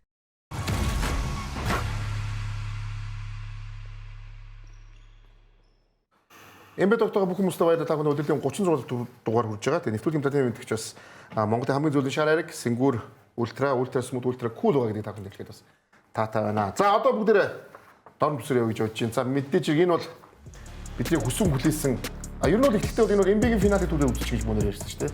Энэ финалын төлөөд үзчих шүү гэж ярьжсэн. Мэдээж тоглолтын өмнө жишээ энэ жилийнхаа back to back MVP-ийн даавал гэсэн. Бэмбигийн нүдэн дээр. Тэ, фэнүүд юунаа Бэмбигийн тэр сууж байгаа бол амар хэлээ. Энэ үнэхээр шартай маа тий. Яа. Хажууд нь Castle лөө. Ийм л үлсэглэн хүн л лигийн нүүрсээр явж, ийм л үлсэглэн хүн л юу ана сте. Одоо домгуудын игнэнд нэг төстэй. За тэгээ ойр ийм тоглолтыг үзээгүй гэж хэлэхэд болно. Энэ тоглолтын тоглолтыг ер нь тэгэл тасалсан. ийм аимшигтай тоглолтыг бол ер нь үзээгүй гэж хэлж болно. За энэ тоглолтын шагааны гимтлийн улмаас Ярам Фокс тоглолтод оролцоогүй. За Оксигийн хувьд бол бүтэн бүрэлдэхүүнээрээ тоглосон тийм. Энд ч J-Dub юу хаадаг болгочлоо. Хамстринг гимтлээс эргэж ирсэн. Энэ тоглолтод дээр сайн тоглосон шүү дээ. J-Dub. Бага 26 оноогоор тэргүүлсэн байна. Унцсан үед айсаа тоглолтоороо сэргээсэн байна. Шээ харин эсрэгээр энэ тоглолтод 23-7 гэж тогтолсон. Тэгсэн. Энэ тоглолт нэр яг Спурсийн хамгаалтын төлөвлөгөө гой бариад ороод ирсэн. Шээс маш их бөмбөг гаргуулсан. Дандаа шууд зоо даваад орд ирэх. Зоо даваад шээ бөмбөгтэй байх юм шууд давхар хамгаалт. Дийлэн Харпер гараанд байвал хамгаалт бүр амар болно гэдэг нь харагдсан тий. Тэгээ ирээдүйд Харпер Каслер ч хамтдаа болох гэдэг байна. Harper. Энэ жилийн драфт ангийнх нэр үнэхээр онцгой. Би тэгээд эргчлийг энэ жилээс нэрэл одоо илүү ах юм бах та одоо харъя да тийм. Тэр нар биш Рон Харпер юм бүсэ тий. Баг нь. Аав нь ямар амар хамгаалагч байлаа бас урч үнэ. Тэгэл яг тэр бас байна шүү. Цуснд нь байдаг юм байна тий. Тэр хамгаалт юу бол Хард хөвгттэй бол хамгаалахгүй. Каросо энэ дэр нэрээ сайн байна. Каросо юмгүй. Сурч нь амар сайн. 31 оноо. Каросо шийдвэрлээ хамаагүй гэсэн шиг тогс хамаасан чинь Каросоны 3 оноо амтай байлаац тий. 14-т 31 оноо сэлгэнээс. Карусогийн нэгсэндээ гайхалтай тоглолтыг үрцсэн гэсэн үг Оксиг хаа. Тэр Каросогийн шидэлтийг улам сайжаалт шүү дээ энэ бол. Эсрэгээр Чэт Холмор 40 минут 8 оноо буюу хангалтгүй тоглолтыг үзүүлсэн тий. За энэ саяны энэ оролт тий. Энэ хөлбөр тайм аут зураад энэ хөлбөр 2001 оны Айрсон харж байгаа юм шиг байсан да. Айрсон кадс гарч шууд. Яа, саяны За Чэт блокс үрээд бас тий. Тийш. энэ хоёр 16-тагаас хойш тоглосон. Өрсөлдсөн. Тий. Хяар андер орон. За ингээд яг адилхан. Нөгөө сурлын тоглолтын нөр адилхан 100-100 дээр хоёул аварт юм байна тий. Ийм бол ойрд үзээгүй ийм гоё сурлын ихтлийг хоёр тоглолтыг. За тэгээд Оксид гэхдээ ингээл ер нь бас жоохон тааруу тоглосон тоглолтондоо хожих төгсөн шүү. Тэр Вембигийн мангар холоос шиддэг 3 шидэлт ороогүй бол дууссан шүү. Тэр чинь 20 хэдэн секунд үлдсэн. 3 оноо илүү Окси. Одоо Нара тоглолт дуусгаж байгаа. Бүсийн финал, овертайм. Эндээс аваад ингэж л байдаг, хийж л байдаг. тим амар өөртөө Домгуудыг юусоо яг л ийм үед л тэгэл төрөлтөө. энэ хөлбөр явцсан. Явсан. Дамжуулт жоохон дутуу ирсэн. За ингээд хоёр тоглолт тайм. Ингээд Spurs ингээд нэмэлт цагийн эхлэлийг айгуу сайн тавиад. Тий. Энэ бол зүрж Окси. Энэ плей-оффын хамгийн гоё тоглолт уу? Үгүй шүү дээ. Манай хамгийн үнэхээр гоё тоглолт. үнэхээр гоё тоглолт. Ер нь энэ плей-офф гэлтгүй урд хожид байгаагүй гоё тоглолт. Хор мөч. Энд чинь 2 нэмэлт цаг гараад 120 оноод одоо л хүрч шүү. Тэгээд энэ чинь довтлогоо сайн хамгаалтч амар байгаа юм. Энэ одоо өнөөдрийн дөрөвт тоглолтыг бас ярих бах. Дөрөвдүгээр үед 60 доо манайт байсан. Тэгээд гол нь довтлогоо ерөөсөө муудаа ерөөсөө биш үү. Энэ цуврал маш физикал. Тэгээ хоёр тасгалжуулагч нь хоёлоо сайн байгаа нь бас гоё байна. Сайн холстой юм тоглолтоо. Саяны тоглолтод юу ярих вэ? За яг энэ саяны тоглолтыг бүр ахаад ч үзмээр санагдчихлаа. За тоглолт статик бүгдээр харцгаая. Юу стат шууд Шууд хоёр тоглолт бүгдээр харцгаая. За тэгээд Сан Антонио мэдээж 1-0. Одоо нэг гэр гадаадгуурыг хамгийн сайн хийцэн тий. Одоо заавал Окси очих хэрэгтэй Энэ тоглолт. тоглолт чинь бөөн хэрүүл дагуулсан. Хартенштайн, Вембиг баахан зуурсан гэсэн. Тий. Shea-ийг флоп хийсэн гэж шүүмжилсэн байгаа. Шейхтэй айгүй хүнсэн үнэн шүү дээ. Hartenstein тэр Castle-ийн үстэй тавлаа энэ тоглолт үлээ. Тэгээ энэ тоглолт. Jarm Fox ихэ тоглоогүй Тэгсэн. J-Dub ихний үеэс гэж. Харбор ус гэлцэж дээ нөгөө бас тий. Тэгсэн. Тэр нь харбор ус 2 гэлцэж. илүү 3 дугаар үеэс гараад. 2 дугаар үеэс гараад. Дорт ингэж Дорт үсэж би орж байгаа. Castle 19-тэй тий. 19-тэй. Жохон хүүхдтэй байгаа. Харин Харбор. Харбор драфтын 2 төгсөн. Энд ч одоо ер нь бол яг за оноороо 20 үрж байгаа гэл 20, 21-тэй, 22-тэй 3 нийл баг байгаа даа шүү дээ. харин Castle, Harper хин 3 гэдэг. Йоо энэ амир. Castle хүн амны хэрэг үлдсэн. Өмнөх тоглолтын нөө шээ үдс тогтог гараагүй юм тий. Сая тэр хайлайт. Нэг дутсан те бас. Энэ плей-оффын хамгийн амар данку. Санаа. За бараг. Бараг өстэй тийм тий. энэ нь дээр гоё алдаад яг гоё болт шүү. Тэгм солоогоороо сая тий. Тэр их тооцоо. Тооцсон. Тэгээ челленж авчихсан. Тий, чилээ тооцсон. А энэ тоглолтын дээр нэг ялгаатай зүйлээс нь нөгөө нэг давхар хамгаалт эренгүүд шээ шууд пас өгөхгүй байсан. За энэ нөгөө юу тий? Гоё би нөгөө гоё. Наад чинь баг 4-р гэмтэж байна. Энэ уусаа яг бүрэн имжлэхтэй юм л байна л да. Энэ 100-аас баг гаргуул карьерт нь сөрөглөөтэй юм байна гэж дүгнээд лээ. Тэнгуут дараагийн тоглолтноор орж ирэх гээд энэ тий одоо. Тий одоо амт тавьж шүү дээ. Ээж Гэхдээ хэцүү шүү дээ. Тэгээд ээж мичл ч гэсэн хэцүү болцсон. Маш гэмт calf sprain. Энэ hamstring чинь бас карьерт нь ирээдүйд аюултай байгаа. Бараг суулгасан дээр байхгүй. Хоёрт шилдэг нь гэж байгаа юм. Тэгээс аврага аавна гэж дайрах хэрэгтэй байдаг. Айгүй хэцүү болчиход байна. Харин тий. Одоо тэ OKC-г хоёрт сонголт хийн ингээд. Аргаар одоо Jet юм уу гэхээр одоо Chet ч Wemby харахаар хэцүү байгаа. Гэхдээ энэ тоглолтын дээр Chet сайн тоглосон. Юу ч. За ингээл 2 тоглолтод бол OKC оноо илүү гараад Spurs Caruso-с гарч оноогоо барайл. Caruso-с тоглолтод бол Spurs. энэ тоглолт нь Wemby бол яалтчгүй ядарсан. За энэ Harper бас гимтэлтэй. Тий, Harper ингээд эргэж орж ирэх гэж нэг Үзсэн. Тий. Яах юм. Тэгсэн чинь оруулахгүй гээд оруулаад. Pass point эргүүлсэн. Carter Bryant ойлч үзэх юм. 60. Carter Bryant дээр нөгөө бичлэг гарцсан тэр юу бичлэг шүү дээ. нөгөө пап дотор шууд тоглолтын дээр Папс 0-д явж гин. Өнөөдрийн тоглолтод уйллаа, загнуулаад Дасаа коучтой. Гэхдээ тэг Wemby аргацсан ч уйлцсан шүү дээ. 2 тоглолтын жоох хөвгттэй бас тий. 19-тэй л тий. Энэ жилийн драфтынхан. Маккенийн шидэлтий хаа. Маккен онцгойс тий. Филадельфиагаас авчирсан 21 он авлаа. зүгээр гигэн цагаан өдөр хийсэн дээрэн байдаг. Бити Филадельфия гэж яриад штэ. Наа чи Филадельфия гэх юм бол юм ойлын шүү одоо тулгаан одоо. Энэ Филадельфиас ирсэн тий. Тэглэг яах вэ? Ер нь бол Дээр юм уу? Sam Presti Philly-д очиод гигэн цагаан өдөр дээр минсэн. Гэхдээ яах вэ? Зөв энэ жилийн драфтын 17-оор ямар тоглогч авах шалтгаалнаа наа чи бас. энэ 2 тоглолт бол 97-99 үеж хат бөмбөг дундаа болсон. Тэр дундаа дээр OKC-ийн өсгсөн тоглогч нь хамт өсгсөн тоглогчаа гарыг зөхөд алдаа хийчихэж байгаа. Тэгээд OKC бөмбөг авдгаар тэр ямш алдаа үлээхгүй 3 оноо шидэд ерөөхдөө тоглолтын нэг гол зангилаа тэнцэл моментод нэж эргэжүүлж шаарсан. Энэ бас их ойрхон тоглолт болсон шүү. За ингээд Стефан Caruso-с 17 авсан юм шүү дээ. 9 бөмбөг авд. Эхний тоглолтод 11, хоёр тоглолтод нийлээ 20 бөмбөг авд. Анти рекорд болсон. Тэгсэн тий. Тэгээ Harden Westbrook хоёроос илүү бөмбөг алдсан гэсэн үг. Хоёр тоглолтод Тэр хоёр зөв зүгээр үж байгаа. Нэг хэсэг үс төрнөөрөө ихтэй од болсон юм тест дээр чинь. амар байна. Энэ үсгээр супер тоглолт. За Caruso сайн тоглолтоо үргэлжлүүлж 17 оноо авсан. Шэйн шидэлтэй өндөрсөө бөмбөг алдалт баг. Ингээ хараа ажигдсан тоглолтонд ч Wemby-д нэмэгтэй байгаа. Ер нь Wemby 4 тоглолт дөрүүлэнд нэмэгтэй байлээ. Тэ. Dylan Harper талбай дээр нэмэгт 6 авахтаа талбай гэсэн.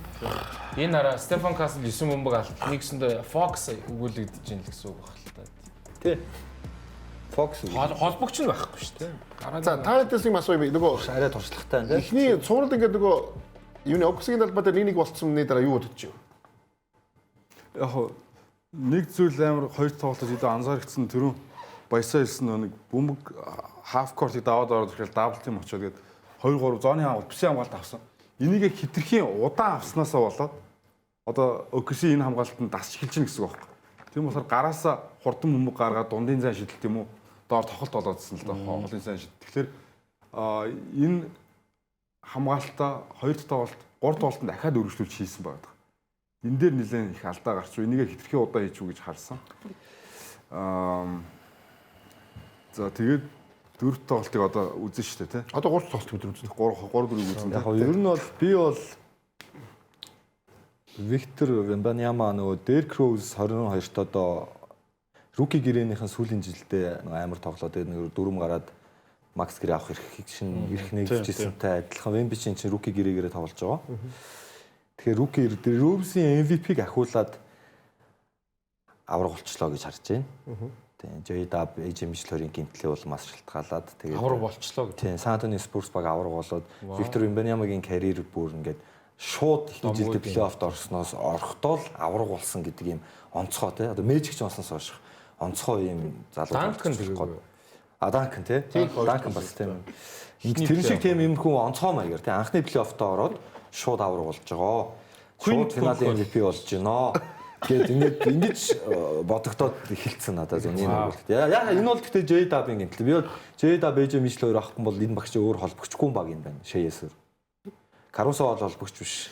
Тэ Маккейн бол холбогч биш. Дандаа юм үүргийн гүүж бөмбөггүй тоглодог тоглогчтой байгаа байхгүй. Тэгээ өнөөдөр ямар санд Aaron Wiggins-ийг гаргаж үзлээ. Гэтэ ямар санд гэдэг би харин гайхаад Aaron Wiggins, Isaiah Joe гэдэг хоёр дөрс өнгөрсөн плей-оффт ямар чухал байлаа. Энэ одоо шинэ тоглогч Cason Walls байгаа. Эдгээр залуус уг нь бол яг ингээд багийн довтлоо create хийдэг бүр ингээд зохион байгуулдаг тийм боломжтой тоглогч байгаад байгаа юм нэ. Яагаад ингээд энд хүртэл ингээд доошоо бүр rotations хасагдчихва гэдэгт нь л гайхаад. Харин улирал хасагдсан. Улирал угаасаа нөгөө хэд нь гүү илүү толоод AJ Mitchell гэдэг хүн ялангуяа бүр онцгороод одоо Wiggins-ийн минутыг байхгүй болгочихж байгаа. AJ Mitchell-ийн цалин мэдгүй. 3 жилийн 9 сая доллар. Энэ бас дээрэм. Сайхан гэрээ. 3 жилийн 9 сая. Сайхан гэрээ. Ямар гоё гэрээ. Уусаа анх AJ Mitchell-ийг драфтаас бусад багууд тоохгүй. Энэ чинь Бэлэг тоглогч шүү дээ. Тэр нь Бэлгийн Америк тоглогч. Бэлэг төрсэн Америк тоглогч. Тэгээд Сэм Престийн анх өөрөө харсан гэж хэлсэн шүү. Тэгээд коучд энд нэг юм тоглогч байгаа да миний нэг очиод үзээд гэж гисэн. Аавн сагч юм билээ л дээ. Тийм. Бэлгийн лиг тоглож исэн. Аав чинь хоёулаа бараг сагч юм байлуу. 3 тоглолтын 15-0 оноос ихэлсэн шүү дээ. Ерөөсөө 15-0 он бол дандаа хурдан товтлогоо. Тий. Тэгэхээр 4 тоглолтын дээр яг энэ 15-0 оны энэ нөгөө юу бичлэгийг аягүй их харсан үзсэн байлээ. Ингэж л ерөөсөө бөмбөгөө алдсан ч байсан хамаагүй хурдан довтоод байгаа 4 тоглолтын дээр одоо ялгаа нь. Тэгэхээр энэ 4 тоглолтын нөгөө блупринт гэдэг нь шүү дээ. Энэ 3 тоглолтын эхлэл 4 тоглолтын тэр блупринтийг тавиад өгсөн гэж хэлэхэд болно. За Darren Fox бол гэж юусэн? Санал нэг байна. Тэгэд үгүйсээ бас ямар хариу барих нь мэдээж барих потенциалтай баг. Би арай эрт сүртэй юм ярьсан бас уучлаарай. Гэтэ яг нэр үнэхээр J-Dub бол хэцүү л санагдсан надад.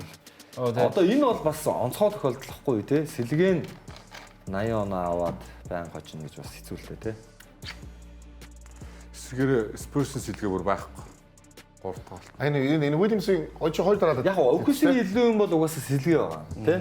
Угаасаа яг Spurs-ээс бол. Тэгтээ одоо Fox ирчихээр нөхцөлөд ингээ өөр болчихлоо байна л да. Дийлэн хардcore сэлгэнээс гараад ирэхээр 4 тоглолтын төгсгөлт ч гэсэндээ яг нөгөө сүүлийн үг тэр нэг 8 минут дутуу байхад л нэг 2 талд ингээд 2 MVP-гээ суулгацсан шүү дээ. Тэр нэгсэн цагаан тугаа дөрөвдүгээр чейбүр гараагүй. Тэгээд Wemby ч гэсэн адилхан. Тэгэнгүүт тэр 8 минутын марк дээр л дуусчихж байгаа юм л да. 4 тоглолт. Тэгэхэд харсан чинь OKC-гийн сэлгээ 20 оноо, San Antonio-гийн 18 оноо байгаа байхгүй. Тэгэж хожигдсан ч гэсэн OKC-гийн сэлгээ нь илүү л байна. Тийм. Бүр Fox-тэй San Antonio-гийн сэлгээ нь маш муу тоглосон шүү дээ. Одоо OKC-гийн сэлгээ. 3 тоглолтын дээр нэр OKC-гийн нэг сайн юм маш зоримг оролтууд хийгдсэн. Wemby байгаа нь юу хамаагүй маш дайрсан бодлоор. Сургуулийн хамгийн муу тоглолтоо 3 тоглолтын санд Spurs хийсэн.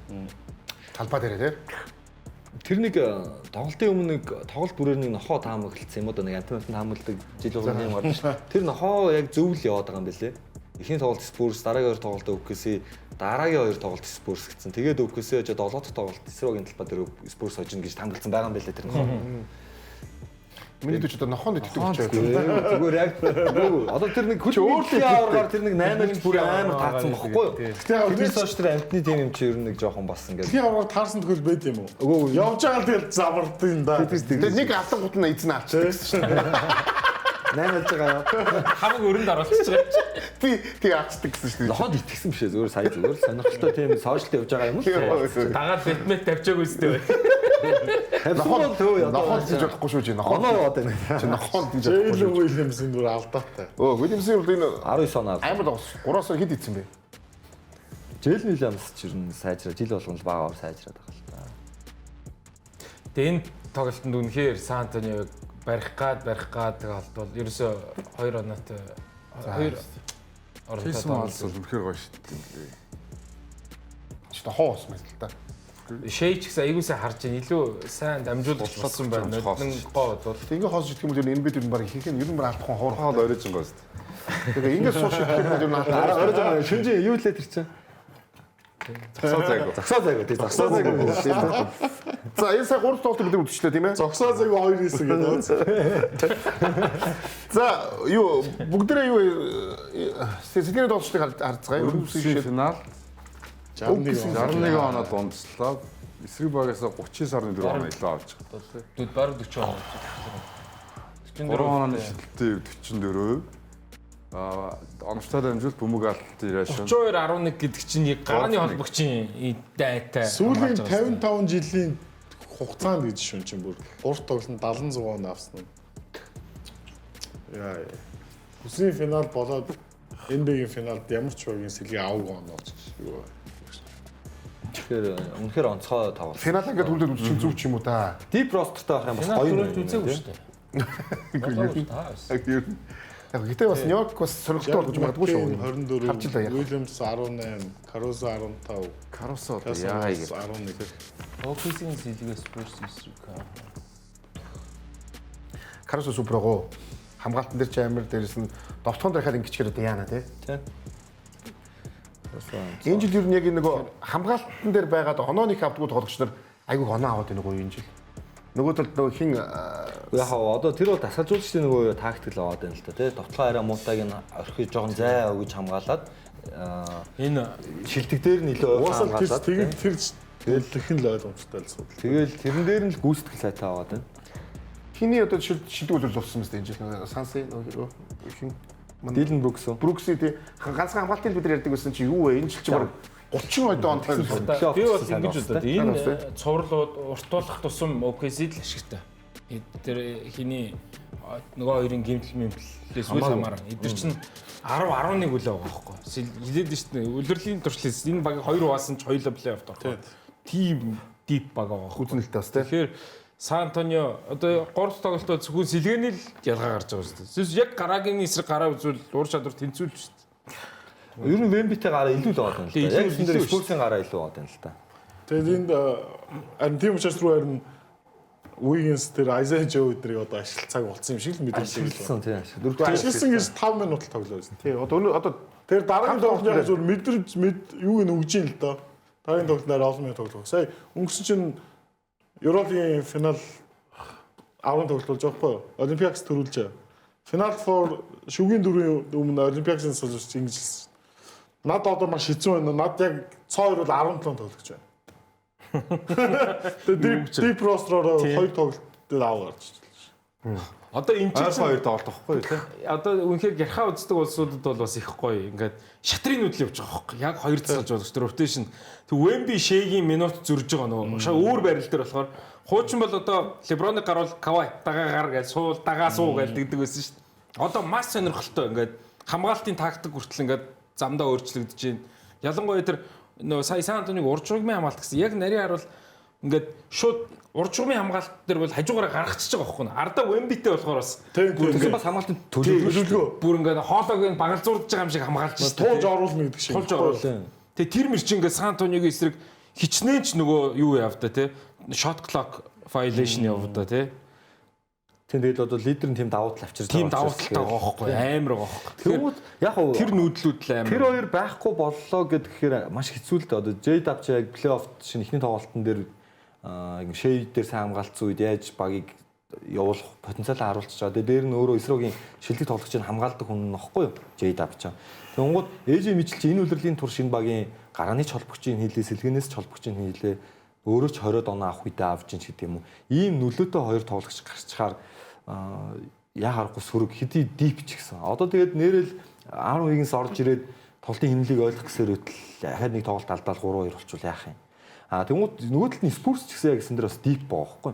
Люк Корнет гэж олон оноо авахгүй байгаа ч гэсэн яг нөгөө нэг жижиг тавттай нэг өндөртөө тоглох потенциалыг бүрдүүлж өгч байгаа нь Люк Корнет олцоод байгаа байхгүй. Бас л яг амраа тийм Вембиг амраа 15 минут ямар ч асуудалгүй дээр нэг доор бас ялгаагүй нэг урт нөхөр байж чадаад байгаа. Тэгмүүд Харрисон Барнс ч гэсэн нэг 10-15 минут туршлагатай тоглогч нэг хий гаргах хүн шиг явчихж байна. Тэгээ Диан Фокс ирснээр буцаад Дилэн Харпер сэлгээний тоглогч болчихж байна. Келвин Джонс оны шилдэг 6 дахь тоглогч нь байна. Картер Брайант хүртэл гараад шэйг бол ноолчж байгаа байхгүй.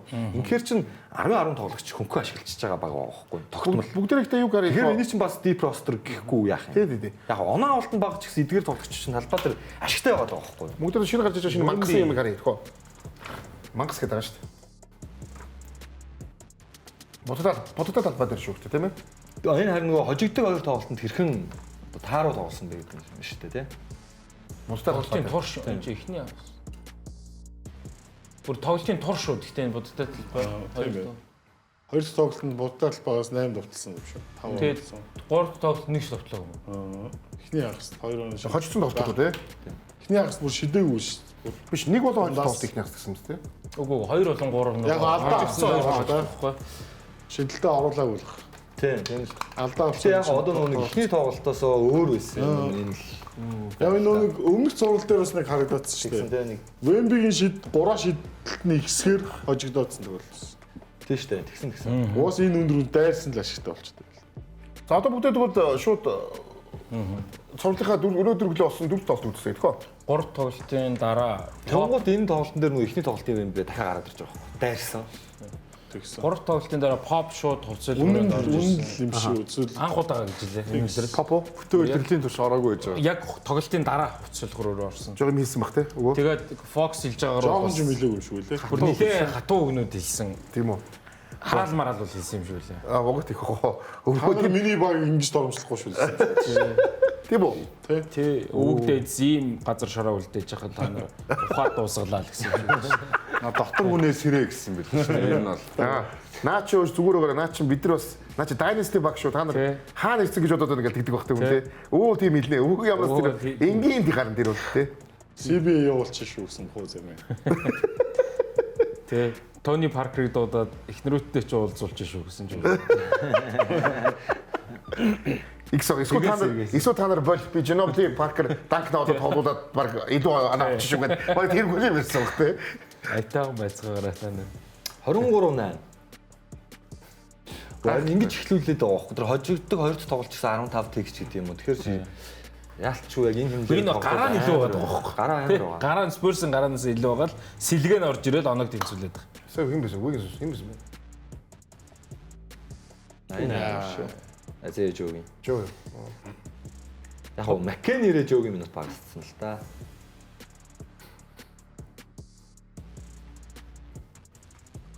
Яг талбай дээр ихнийхээ тоглолтыг хожигдчихоор өвөө уурлахгүй гэж яах те тийм ээ өөрийнхөө талбай дээр те. Заавал хожигдтал талбай хожиж. Өвөөгөөс хоошоогоо анхны бүсийн финал шүү дээ талбай дээр. Тийм шүү дээ. Тийм. Энэ баг ингээд анх удаага Кисигийн сэлгээний тоглогч муу тоглосон тоглолт тий. Энэ тоглолт ер нь багаараа л. Харин гэхдээ OKC-гийн сэлгээ муу тоглоод Сан-Антонигийн сэлгээс илүү өссөн байгаа байхгүй. Өө Сан-Антоны сэлгээ За энэ гайх. Тийм. Хөр юм шүү дээ. Тий. Зөв мэдрэмж шүү. Тэгэхээр одоо нэр яг NBA-ийн яаж Wemby зогсоох вэ гэдэг л асуудалд орж эхэлж байгаа. Нэмээ дахиад ингээд 3 шидэд ихлүүл бүр гай үстэй тий. Ингэж тогч мохчоос гоё байсан биз дээ хүүхд багт. Гэрийн шийдэн дээр. Гэрээс нөгөө Гоё мэдрэмж байсан шүү дээ. Jordan-ы нөгөө Space Jam гэх кинон дэр нэг юм гар сундаг шүү дээ. Тэгж тогтдог. Тэг Wemby яг хийгээд байгаа шүү дээ чинь. Одоо тэгээ айгүй бол нэг 5 жил дараа Вемби шиг үнэтэй LeBron шиг бий. Одоо энэ яг энэ яг сунж байгаа үстэй. Сунж штэ. Яг энэ өнцгөөс биш хажуу талаас их гоё харагдана. Одоо бас энэ лөө. Дараа нь лөө. Энэ чинь Castle. Энэ Castle руу. Йоо. Энэ нэг гурлаа тесрэлтэн сайн амар юм уу? Энийг бол яг амьдаар үзэх болгоо явах. Юм турш. Ямарчсан гоё л цуврал болж байна даа. Хүлээлтэн төрсэн. Энэ доор самбар дээр бол яалч билүү физикл байгаа юм Сан-Антонио. За шээгийн гараас бөмбөг айгуу. Одоо түрүү нөгөө амарч хэлсэн чинь эхний 15 тэгдран дээр ер нь жоохон хурдан хэмжээтэй тоглонгот болоод байсан 4 тоглолт ихсэн гээд тэр болохоор надаа өнгөрсөн үйлрэлд ажиглагдсан байхгүй юу? Өнгөрсөн үйлрэлд Индианагийн хурдан хэмжээ дээр яг үнэнгэлэд бас эвгүүцсэн байхгүй юу? Тэгсэн. Тэгэхээр OKC бас нэг сул талаа аваад байгаа нь ер нь өөрсдөө ажиллах юм уу өөрсдөөс нь хурдан баг байвал OKC-гийн тэр хамгаалт бас жоохон унаад байгаа байхгүй юу? Өнөөдөр бол гэхдээ үнэхээр арай тэр нөгөө Хартенштайн Чет хоёртой эхлүүлж байгаадаа бас холбоотой гэж магадгүй тийм хоёр өндөртэй. OKC бол ер нь энэ жилийнхээ баг хамгийн муу тоглолт. Энэ жил шиг 22 оноос хойш гэсэн шүү дээ. Тийм үү? 22 оноос хойш хамгийн бага оноо болж гисэн. Мөн л юм. Тэгээ энэ нэг жил энэ плейофф 120.2 оноод унталж байгаа тийм ээ. Уул нь OKC одоо найруулж харах байх.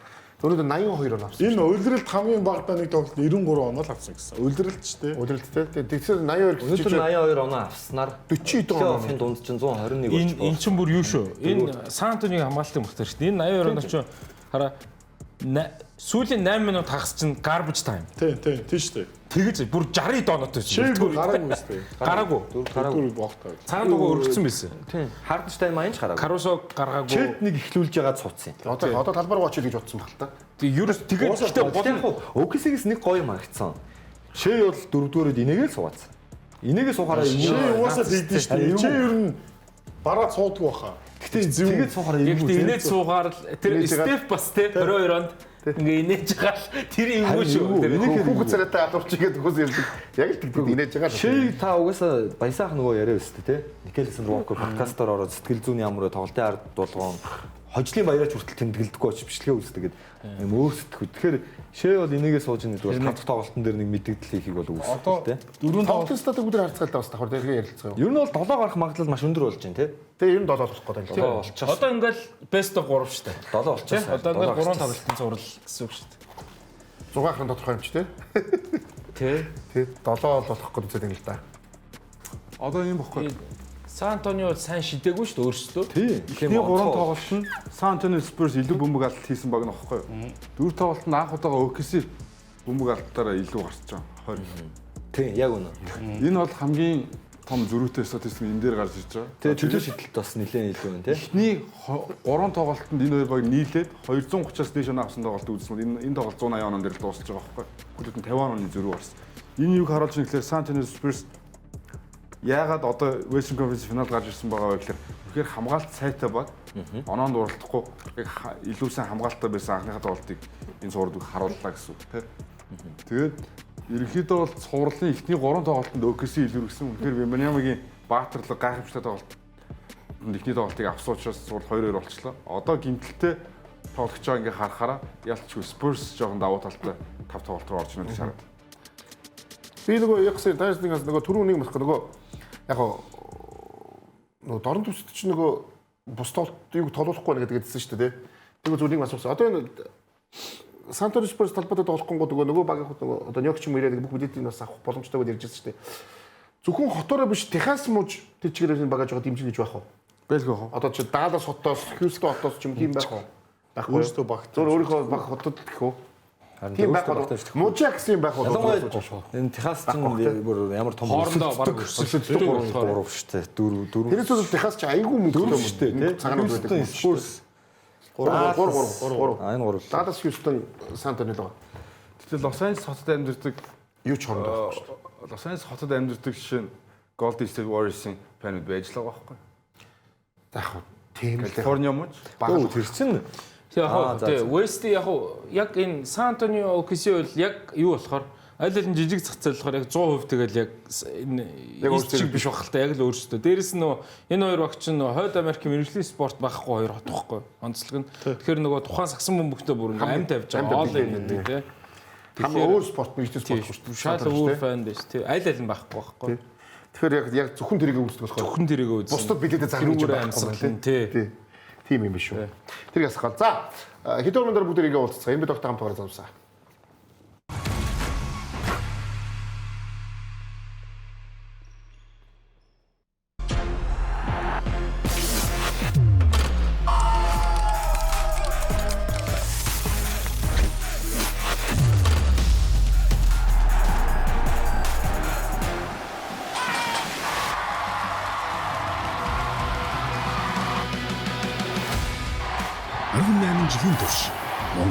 Сагсан бөмбөгийн хөгжлийг хамтдаа бүтээсэн Сэнгүр брэнд. 18 years of emotions.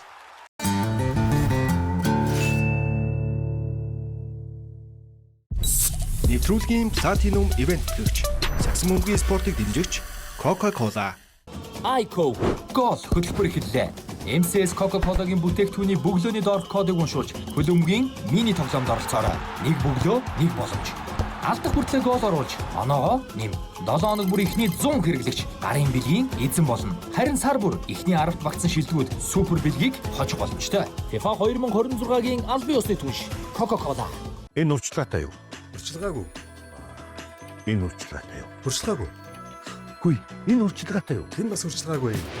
Гадууцаа хамгийн хиндаа бэлэгтэй урьдчилгаагүй лизингээр аваарай. Гадууцаа зөвхөн PC Mall-оос. Нэвтрүүлгийн Platinum Event төлөвч Сагсан бөмбөгийн спортыг дэмжигч Coca-Cola.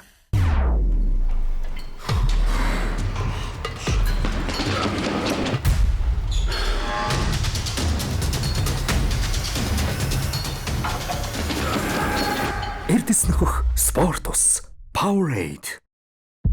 Нэвтрүүлгийн Platinum Event төлөвч Future of Lifestyle Toki.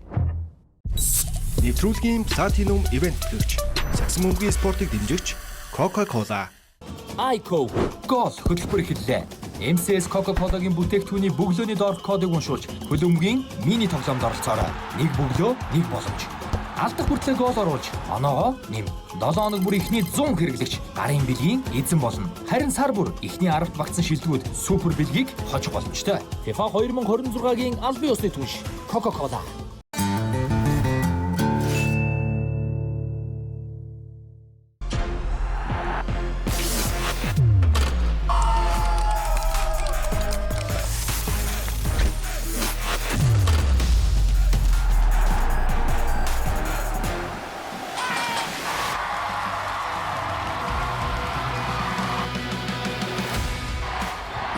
Жилийн турш Монголын Сагсан бөмбөгийн хөгжлийг хамтдаа бүтээсэн Сэнгүр брэнд.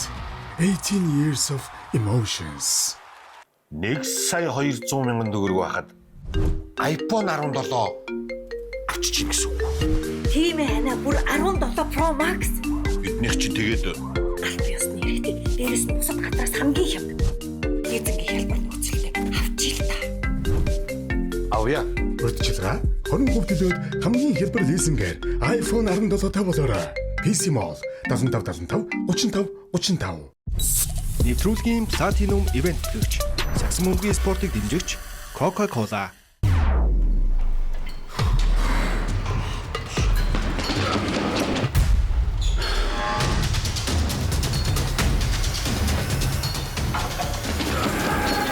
Эрдэс нөхөх спорт ус Powerade.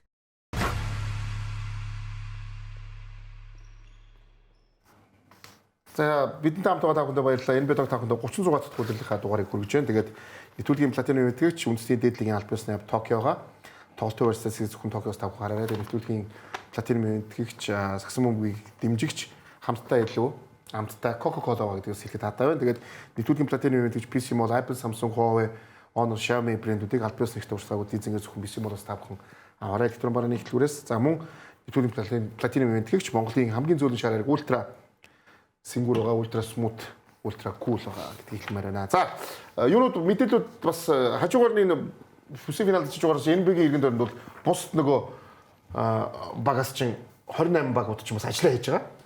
Тэгээд одоо амарч өмнө хийсэн. За энэ одоо тасалжуулагч үнэхээр олдохгүй байгаа. Энэ үед бол Жамал Мослын нэг сарл ажилгүй гэсэн чинь сар хүрсэнгүй. 3 хоног, нэг 20 хоног ажилгүй байгаад ажилдаа очлоо таагаар.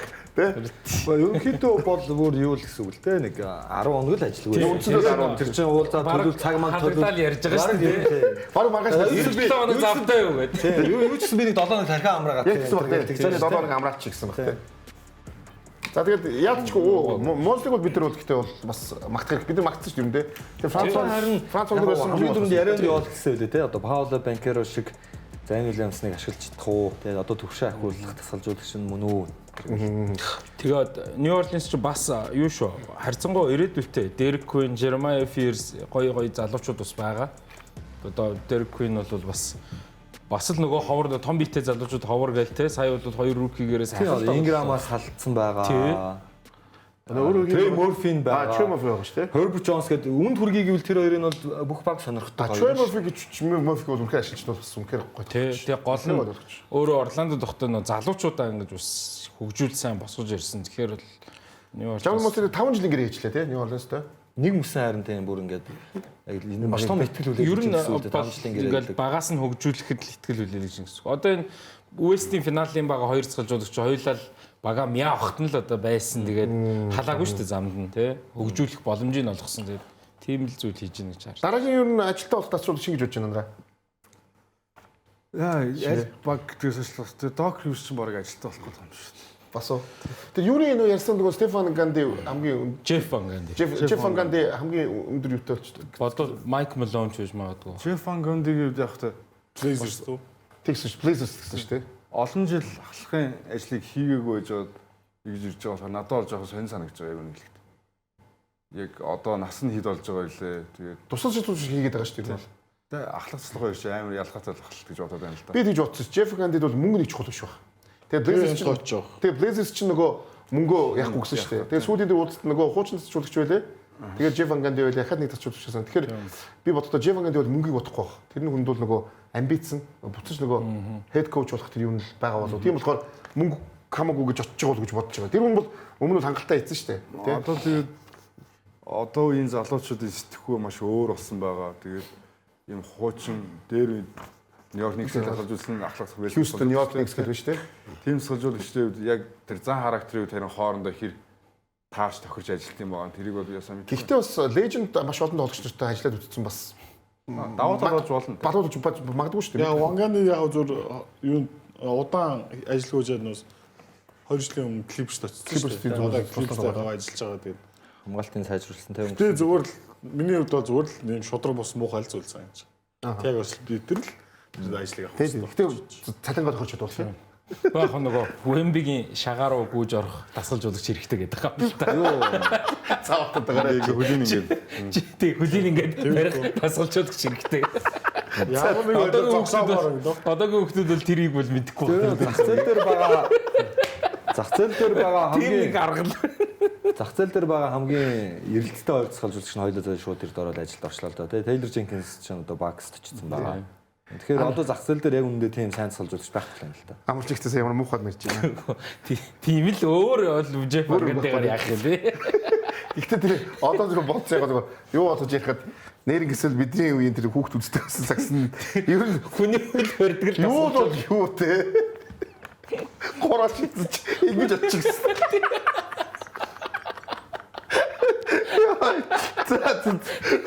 Бүгд тэр бүх NBA-ийн хамгаалтын нэг өрдгөөр зарлагдсан бүгдийг харцгаая. 3 дугаар хамгаалтын тийм.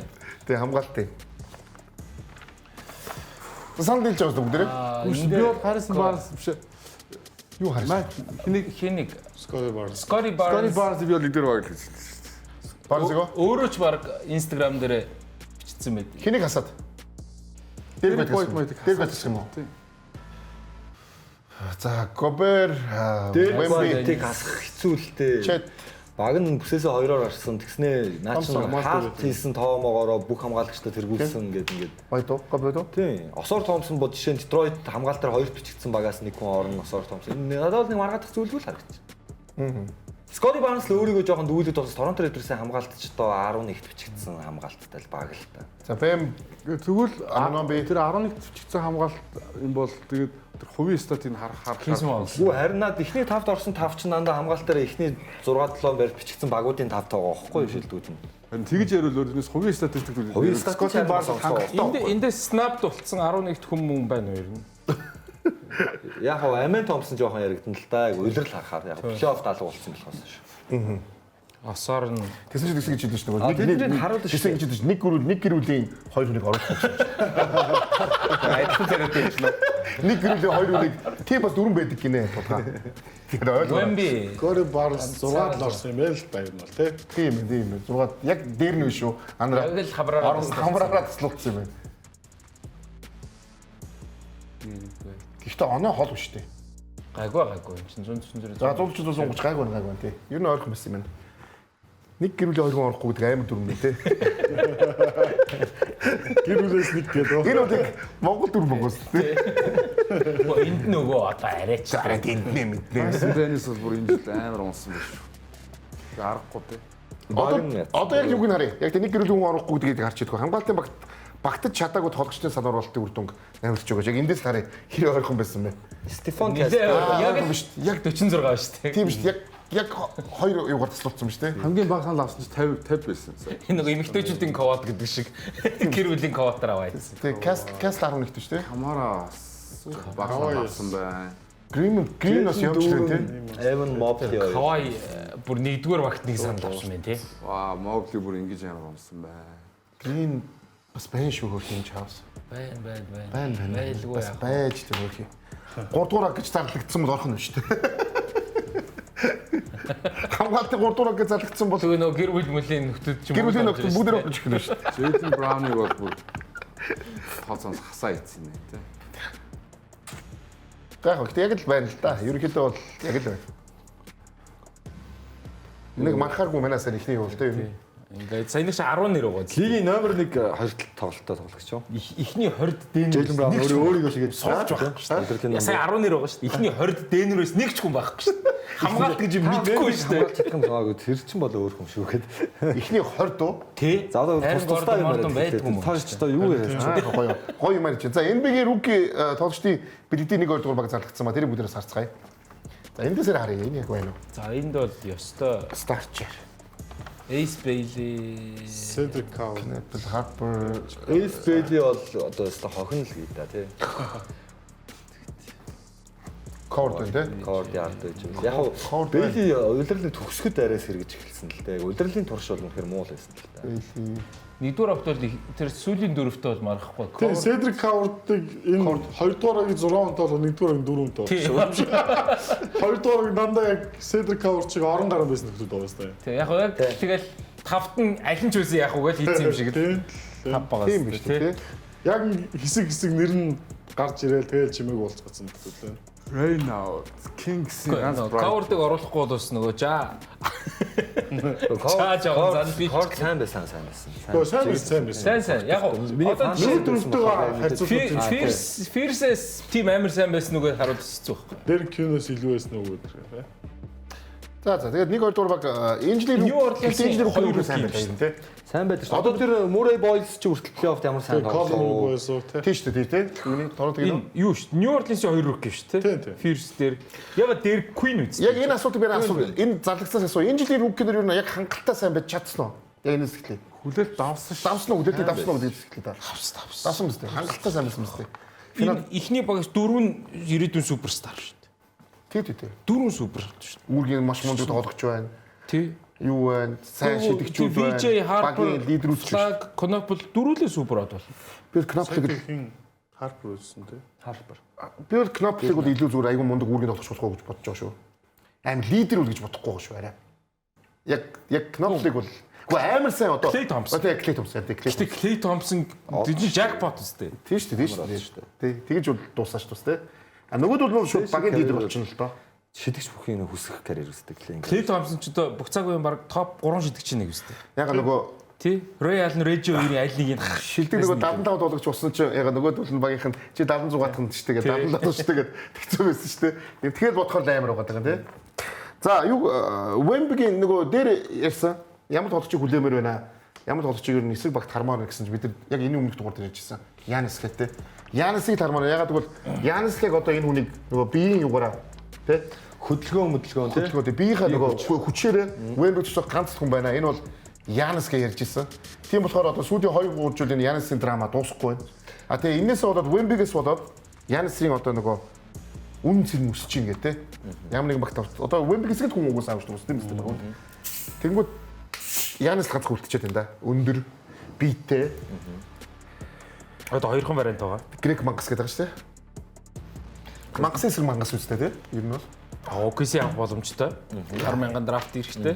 Залуу тоглогчтой. Одоо OKC энэ зүйл хожигдуулж шүү. Эсвэл LeBron 5 сая vet minimum аваад Lakers дуудах. Зөв ийм л хоёр вариант байна.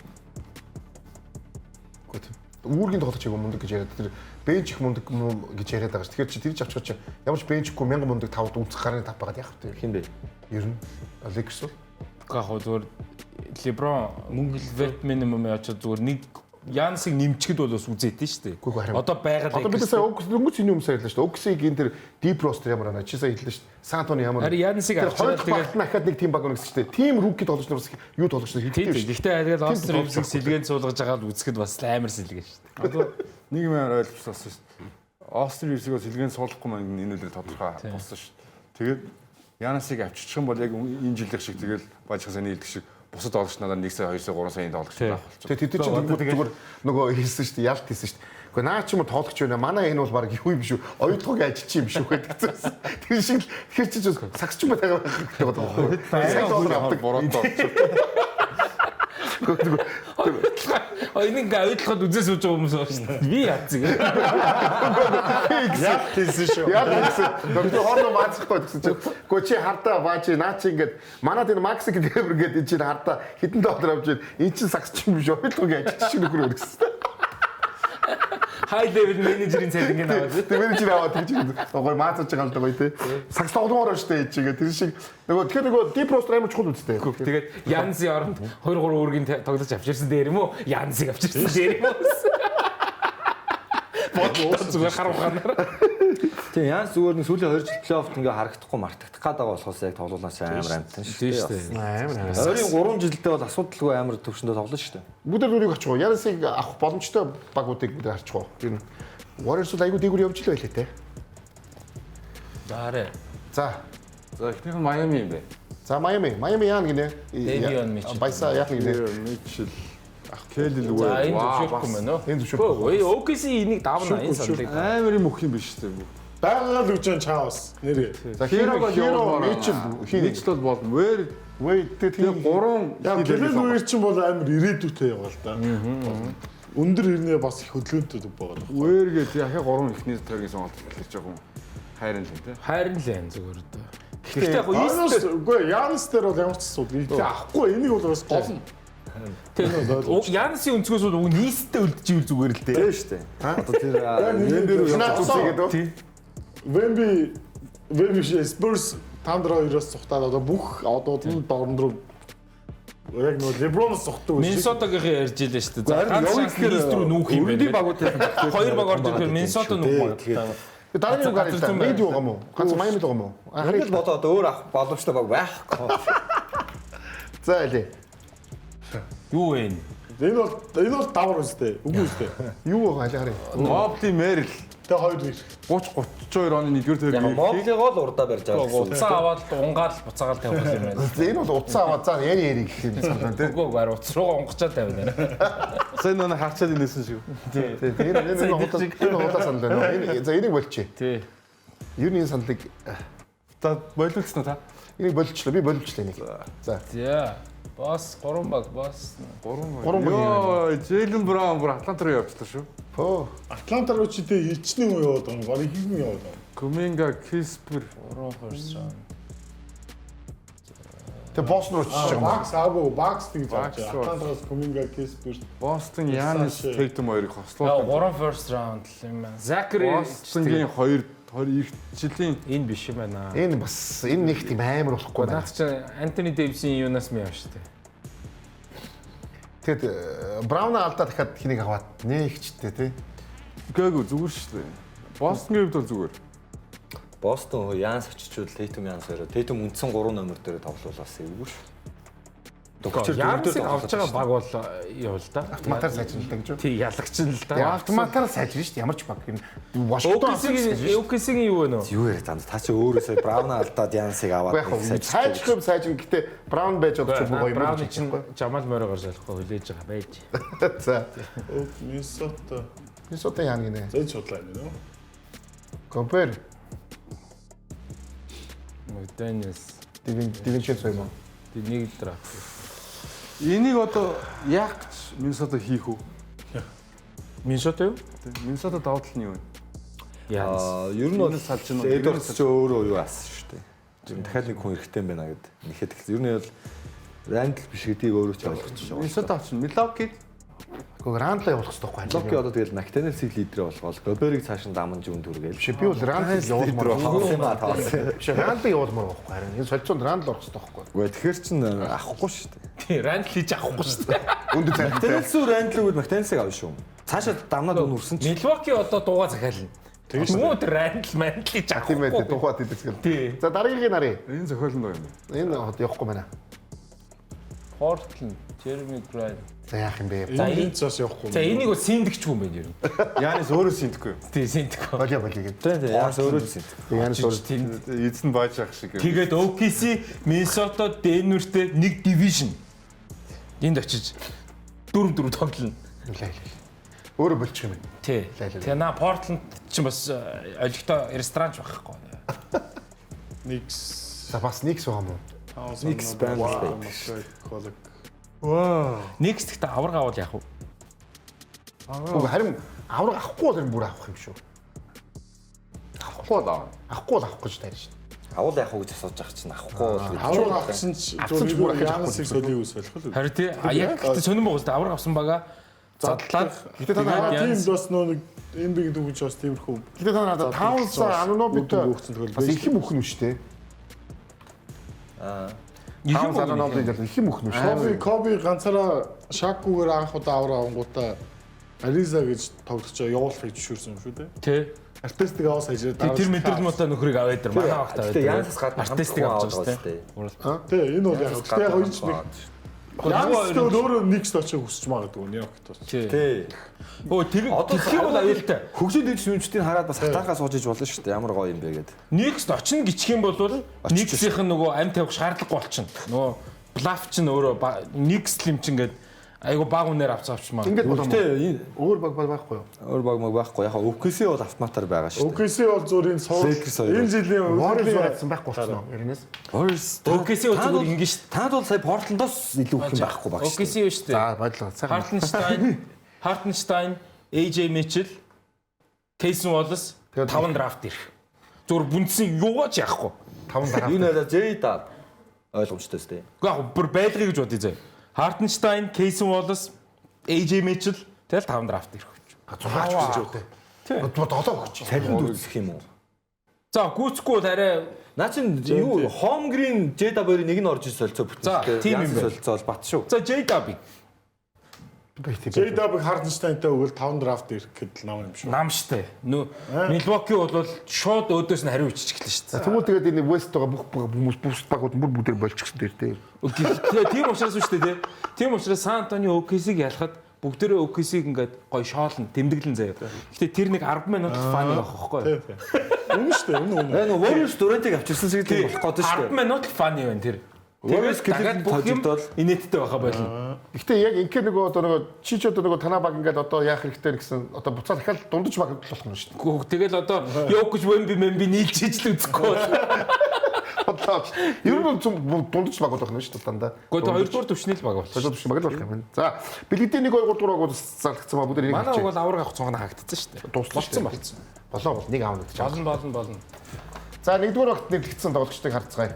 Лука. За энэ бол ойлгомжтой. За хин тийм Кейт, Шей, Jokic, Wemby за энэ бол ойлгомжтой. Кейт Лука хоёрыг нөгөө 65 тоглолтод ирэхийг өгөөд оруулчихлаа шүү дээ. За 2 дугаар багт Brown, Brunson, KD, Kawhi, Donovan Mitchell, Donovan юм аа. Jalen Duren, Holmgren, Jalen Johnson, Maxey, Jamal Маратхны бол энэ бие. Снап босон байна. Мөрөө үлрэлт амар байсан шүү дээ энэ үлрэлт. Мөрөө улирлын статаараа Бранснаас бол илүү байсан. Best season өстэй. 2 дахь баг руу гэж үзвэл. Стат харуул Макси ч илүү л те. 30 оноо дундчилсан юм л те. Тоглолтын 65 хүрсэн байсан бол би яг Стефиг оруулах байсан байх гэж бодчих. Тэрнээс устаа. Леброн ч гэсэн баг шүү дээ. Тэ. Леброн 21 жил данхууд байгаа. Тий. Энэ дээр онцлог юм KD 5 өөр багтаа All NBA-д орсон анхны тоглогч. Баг солигдсон. 65 тоглолтод орсон бол орно үстэй. Леброн Стеф хоёроо асуудаг орно. Хамгийн түрүүнд Edwards байгаа. Edwards чинь нөгөө баг тэр Luka KD хоёрын нэг байх байсан. Edwards-ийг зөвшөөрөөгүй. Тэгэхээр Edwards орж ирнэ. Нэг юм 2 дугаар багтаа. 65 болов. Стеф орж ирнэ. Тэгээ Стеф, Леброн орж ирнэ тий. Энэ гурав бол орж ирнэ л дээ. Эндээс Edwards баг 2 дугаар баг руу орж ирэх байх. 2 дугаар руу орж ирнэ тий. Тэгэхээр Стеф, Леброн хоёрын нэг л юм байна. Гэтэ хиний орондоо гэдэг айгүй сонирн бас. Тий. Ер нь бол яг цагийн дуусч байгаа дус. Одоо Леброн хийж угаасаа бэлтгэл мөхт бах. 65 тоглолтод орсон ч орохгүй хөө. Одоо Таунс байхгүй уу өстэй? Таунс байхгүй. Тэг үү. Таунс энэ үлрэлт бас нэг тийм Гоц байгаа бас гоц байгаа гэж байна. Гэхдээ Таунс тунд авгүй байсан юм биш үү? Таунсын 20 статус аруул та ер нь бол. Таунсын 11 статус үстэй. Чети статус илүү лээ. Тийм. Үгүй 11 ч бишээ энэ жил чинь бүр 13 Би зүгээр тэгж бодож байна. Хэрэг зүгээр 65 тоглолтод хүрсэн байсан бол Стефен орох байсан баха.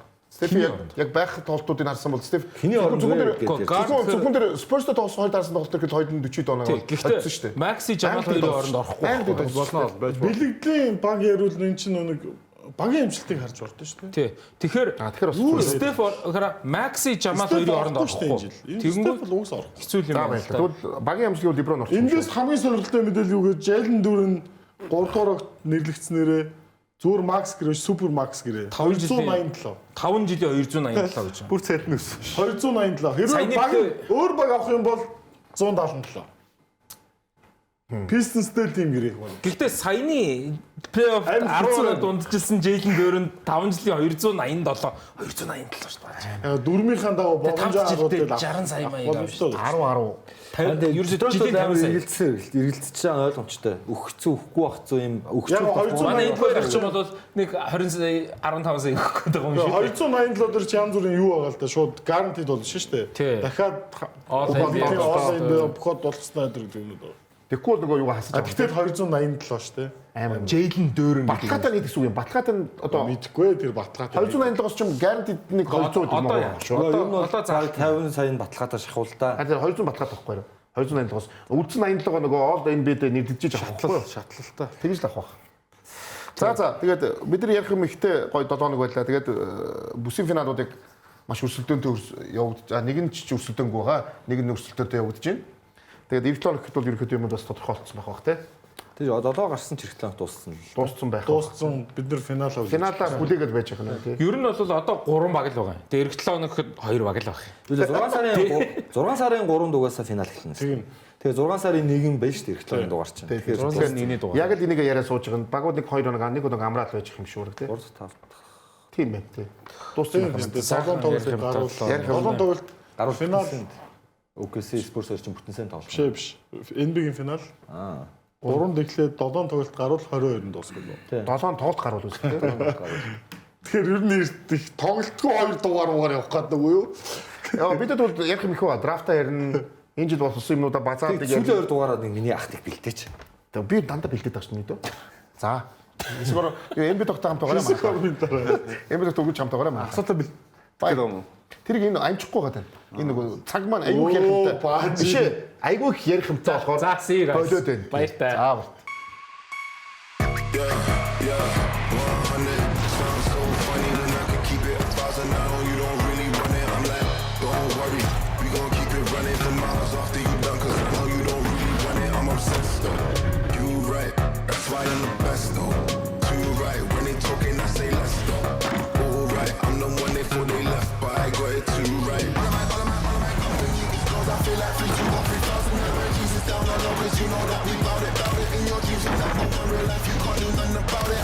Say you the greatest, get your vision must be close a little bit.